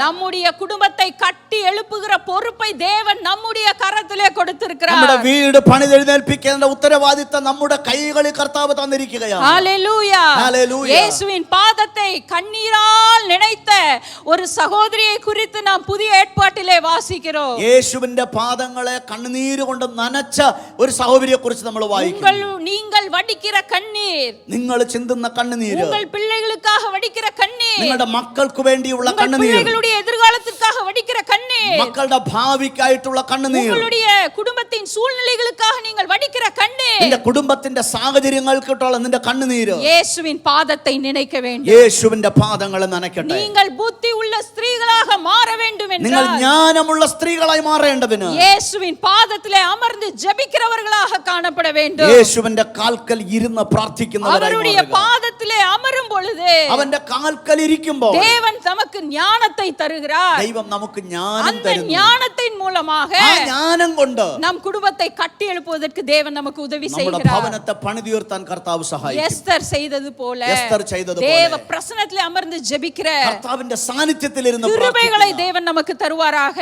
അങ്ങനെയുള്ള അനുഭവങ്ങൾ நமக்கு கொடுத்திருக்கிற மாபெரும் பொறுப்பை நிறைவேற்றுவதற்கு നമുക്ക് തന്നിരിക്കുന്ന വലിയ ഉത്തരവാദിത്തം தேவ നിവർത്തിക്കേണ്ടതിന് பிரசன்னத்தை நாடுகிற ஸ்திரீகளாக ദൈവ സാന്നിധ്യത്തെ അന്വേഷിക്കുന്ന அதிகமாய் தேவனுடைய ஜெப ஜீவியத்திலே வளருகிற ஸ்திரீகளாக അധികം പ്രാർത്ഥനാ ജീവിതത്തിൽ വളരുന്നവരായി இங்கு வந்திருக்கிற ஒவ்வொருவரை கர்த்தர் நம்மை வணைந்து கொள்வாராக. ഇവിടെ വന്നിരിക്കുന്ന ഓരോരുത്തരെയും കർത്താവ് പണിയട്ടെ. புத்தி உள்ள ஸ்திரீ தன் வீட்டை கட்டுகிறார். ജ്ഞാനമുള്ളവൾ തന്റെ ഭവനം പണിയുന്നു. அதோட அந்த வசனம் முடியல. അങ്ങനെ ആ വചനം തീർന്നിട്ടില്ല. புத்தி இல்லாத ஸ்திரீயோ പോഷത്വമുള്ളവളോ தன் തന്റെ സ്വന്തം കൈകളാൽ അത് പൊളിച്ചു കളയും. ஆமா தன் சொந்த கைகளாலே அதை இடித்து போடுகிறார். തന്റെ സ്വന്തം കൈകളാൽ അത് പൊളിച്ചു കളയും. புத்தி உள்ள ஸ்திரீ கட்டுவா, ജ്ഞാനമുള്ള സ്ത്രീ പണിയും, புத்தி இல்லாத ஸ்திரீ இடிப்பா. പോഷത്വമുള്ളവൾ പൊളിച്ചു കളയും. புத்தி உள்ள ஸ்திரீ எஸ்தரை பார்த்தோம். ബുദ്ധിയുള്ള സ്ത്രീ എസ്തറിനെ കണ്ടു. தன் வீட்டை, தன்னுடைய குடும்பத்தை, தன்னுடைய தேசத்தை அவள் கட்டினாள். തന്റെ വീട്, തന്റെ കുടുംബം, തന്റെ രാജ്യത്തെ അവൾ പണിതു. புத்தி இல்லாத ஸ்திரீ. ബുദ്ധിയില്ലാത്ത സ്ത്രീ. உங்களுக்கு ஞாபகம் வரும்னா யாரை சொல்லுவீங்க? നിങ്ങൾക്ക് പെട്ടെന്ന് ഓർമ്മ വരുന്ന ആരെങ്കിലും ഉണ്ടോ? நிறைய பேர் இருக்காங்கல்ல. ധാരാളം പേരുകൾ വരും. அந்த லிஸ்ட்ல நாம வேண்டாம். ആ ലിസ്റ്റിൽ നമ്മൾ വരരുത്. யோபுவின் மனைவி, யோபிന്റെ ഭാര്യ, யோபுவின் மனைவி, யோபிന്റെ ഭാര്യ, யோபுவின் வாழ்க்கை சரித்திரத்தை நாம் நன்றாக அறிந்திருக்கிறோம். யோபிന്റെ ജീവചരിത്രം നമുക്ക് നന്നായി யோபுவை பற்றி வசனம் சொல்லுகிறது, யோபிനെ കുറിച്ച് വചനം ഇങ്ങനെ പറയുന്നു, அவன் உத்தமன், അവൻ നിഷ്കളങ്കൻ, சன்மார்கன், നീതിമാൻ, தேவனுக்கு பயந்தவன், ദൈവഭക്തൻ, பொல்லாப்புக்கு விலகுகிறவன். ദോഷം വിട്ട് അകലുന്നവൻ. இவ்வளவு அம்சம் நிறைந்த யோபுவுக்கு மனைவி மாத்திரம் சரியா அமையல. യോഗ്യതയുള്ള യോബിന് ഭാര്യ മാത്രം ശരിക്ക് കിട്ടിയില്ല. காரணம் പാടാன நேரத்திலே, கஷ்டமான நேரத்திலே, പ്രയാസം നിറഞ്ഞ സന്ദർഭത്തിൽ, பிரச்சனை சுற்றி இருக்கிற நேரத்திலே, പ്രശ്നങ്ങൾ ചുറ്റും നിൽക്കുന്ന தன் സമയത്ത് கணவனோடு நிற்க வேண்டிய அவள், തന്റെ ഭർത്താവിനോട് കൈകോർത്ത് தன் നിൽക്കേണ്ടവൾ, கணவரை தேற்ற வேண்டிய அவள், തന്റെ ഭർത്താവിനെ ആശ്വസിപ്പിക്കേണ്ടവൾ, இடிக்கப்பட்ட அந்த குடும்பத்தை மீண்டும் தேவ பாதத்தில் அமர்ந்து கட்ட வேண்டிய அவள், തകർക്കപ്പെട്ട ഭവനത്തെ ദൈവസന്നിധിയിൽ ഇരുന്ന് പണിയേണ്ടവൾ செய்த காரியம் நமக்கு தெரியும். ചെയ്തത് എന്താന്ന് നമുക്കറിയാം. யோபு 2:9 வாசிக்கிறோம். യോബ് 2:9 വായിക്കുന്നു, இனியும் நீ உத்தமத்தில் இருக்கிறியா? ഇനിയും നീ ദൈവഭക്തി മുറുകെ പിടിച്ചു தேவனை നിൽക്കണോ? தூஷித்து ஜீவனை விடு என்று ദൈവത്തെ തള്ളിക്കളഞ്ഞ് തെജിച്ചു പറഞ്ഞ് മരിച്ചു കളക.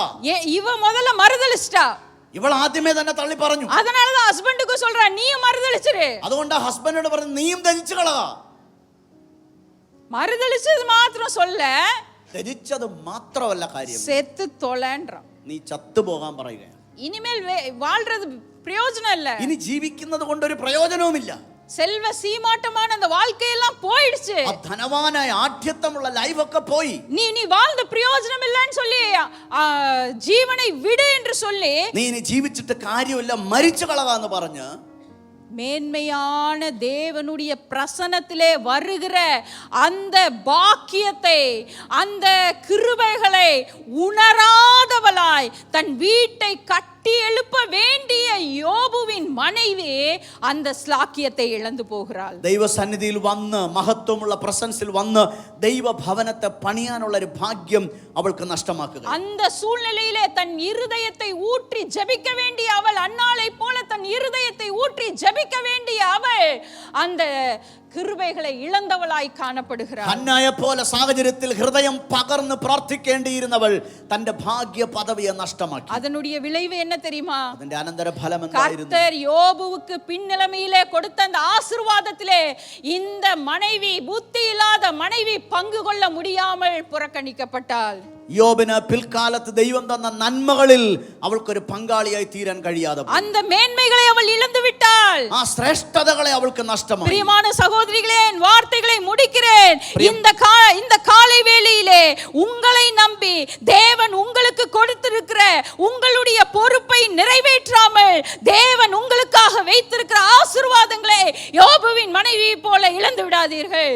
നിങ്ങൾക്ക് ഈ പ്രഭാതത്തിൽ കർത്താവ് വെച്ചിരിക്കുന്ന നന്മകളെയും അനുഗ്രഹങ്ങളെയും ദൈവസന്നിധിയിൽ നിന്ന് പ്രാപിക്കുന്നത് കഴിയാതെ നഷ്ടപ്പെടുത്തിയ ആ യോബിന്റെ ഭാര്യയെ പോലെ നിങ്ങളായി പോകരുത്. புத்தி உள்ள ஸ்திரீகளாக, ஞானமுള്ള സ്ത്രീകളായി உங்கள் குடும்பத்தை, നിങ്ങളുടെ ഭവനത്തെ, உங்கள் சந்ததியை, നിങ്ങളുടെ തലമുറകളെ உங்கள் மூலமாக നിങ്ങളിലെ കൊണ്ട് தேவன் கட்டி எழுப்புவாராக. ദൈവം പണിതുയർത്തട്ടെ. எல்லாரும் ஒரு நிமிடம் கண்களை உயர்த்தி, എല്ലാവരും கண்களை ഒരു மூடி, നിമിഷം கரங்களை കണ്ണുകളെ അടച്ച് உயர்த்தி കരങ്ങളെ ഉയർത്തി எல்லாரும் சொல்வோமா? എല്ലാവരും പറയാമോ? என் வீடு, എന്റെ വീട് என்னாலே എന്നെ കൊണ്ട് கட்டி எழுப்பப்படும். പണിതുയർത്തപ്പെടും. தேவ பிரசன்னத்திலே நான் அமர்ந்து என் வீட்டை கட்டி எழுப்புவேன். ദൈവ സാന്നിധ്യത്തിൽ ഇരുന്ന് ഞാൻ എന്റെ വീട് പണിയും. தேவ பலத்தினாலே என் வீட்டை நான் கட்டி எழுப்புவேன். ദൈവ ബലം കൊണ്ട് ഞാൻ എന്റെ വീട് പണിയും. என்னுடைய வீடு அலங்கோலமாய் இருக்கிற என் வீடு, என் குடும்பம், என்னுடைய சூழ்நிலைகளை நான் இயேசுவின் நாமத்தினாலே நான் கட்டி எழுப்புவேன். അലങ്കോലമായി ചിതറിക്കിടക്കുന്ന എന്റെ ഭവനത്തെ, വീടിനെ യേശുവിന്റെ നാമം കൊണ്ട് ഞാൻ പണിതുയർത്തും. தேவனே, அப்படிப்பட்ட கிருபைகளை எங்கள் ஒவ்வொருவருக்கும் தாரும். ദൈവമേ, അങ്ങനെയുള്ള കൃപകൾ ഞങ്ങൾ ഓരോരുത്തർക്കും തരണമേ. ஆண்டவரே, காயங்களை கட்டுகிற கர்த்தர், മുറിവുണക്കുന്ന കർത്താവ്, இந்த காலை வேளையிலே காயப்பட்ட இருதயத்தோடு, அலங்கோலமான வாழ்க்கையோடு, அலங்கோலமான இடித்து போடப்பட்ட ஒரு வீட்டோடு, ஆண்டவரே சூழ்நிலைகளோடு எந்தெந்த சகோதரிகள் இந்த இடத்திலே வந்திருக்கிறார்களோ அவர்களுடைய வீட்டை எல்லாம், அலங்கோலமாய் இருக்கிற அந்த வீட்டை எல்லாம் அலங்காரமான வாசலாய் இயேசுவின் நாமத்திலே நீர் மாற்றுவீராக என்று சொல்லி நான் ஜெபிக்கிறேன். കർത്താവേ, ജീവിതം തകർക്കപ്പെട്ട അലങ്കോലമായ നിലയിൽ ആരെല്ലാം ഇന്ന് പകൽക്കാലം തകർക്കപ്പെട്ടവരായി വന്നിരിക്കുന്നു, അവരുടെ എല്ലാം ലൈഫിനകത്ത് അലങ്കോലങ്ങളെ അലങ്കാരമാക്കുന്ന ദൈവത്തിന്റെ സാന്നിധ്യം ഇറങ്ങി വന്ന് ഭവനങ്ങൾ പണിതുയർത്തപ്പെടുവാൻ അവരുടെ കരങ്ങളെ അങ്ങ് ശക്തീകരിക്കണം. தெளிந்த புத்தி உள்ளவர்களாய் இருந்து ஜாக்கிரதையோடு ஜெபம் பண்ணுவதற்கு எங்கள் ஒவ்வொருவருக்கும் உம்முடைய ஜெப ஆவியை ஊற்றுவீராக. നിർമ്മതരായിരിക്കുവാൻ പ്രാർത്ഥിച്ചുകൊണ്ട് ഞങ്ങൾ കർത്താവേ ഓരോരുത്തരും നിർമ്മതരായിരുന്ന് പണിയപ്പെടുന്നവരായി മാറുവാനുള്ള കൃപകൾ ഞങ്ങൾക്ക് ഓരോരുത്തർക്കും പകരുമാറാകണം. இங்கு வந்திருக்கிற ஒவ்வொரு சகோதரிகளை பேர் பேராய் ஆசீர்வதிக்கிறேன். വന്നിരിക്കുന്ന ഓരോ സഹോദരിമാരെയും പേര് പേരായി அவர்களுடைய குடும்பங்களை ஆசீர்வதிக்கிறேன். അവരുടെ കുടുംബങ്ങളെ அவருடைய பிள்ளைகளை இயேசுவின் நாமத்திலே ஆசீர்வதிக்கிறேன். തലമുറകളെ യേശുവിന്റെ നാമം പറഞ്ഞ് അനുഗ്രഹിക്കുന്നു. கர்த்தருடைய நாமம் மகிமைப்படும்படியாக, കർത്താവിന്റെ നാമം മഹത്വപ്പെടേണ്ടത്, இவர்களுடைய சந்ததியாய் இயேசுவின் பிரகாசமுள்ள ஒரு ஒளியுள்ள ஒரு குடும்பமாய் வாழ்வதற்கு தேவன் கிருபை தருவீராக. അവരുടെ സന്തതികൾ കുടുംബമായി യേശുവിന്റെ വെളിച്ചമുള്ള കുടുംബങ്ങളായി മാറട്ടെ. இயேசுவின் நாமத்திலே நன்றியோடு வேண்டிக் கொள்கிறேன் பிதாவே. യേശുവിന്റെ നാമത്തിൽ നന്ദിയോട് അപേക്ഷിക്കുന്നു പിതാവേ. ആമേൻ.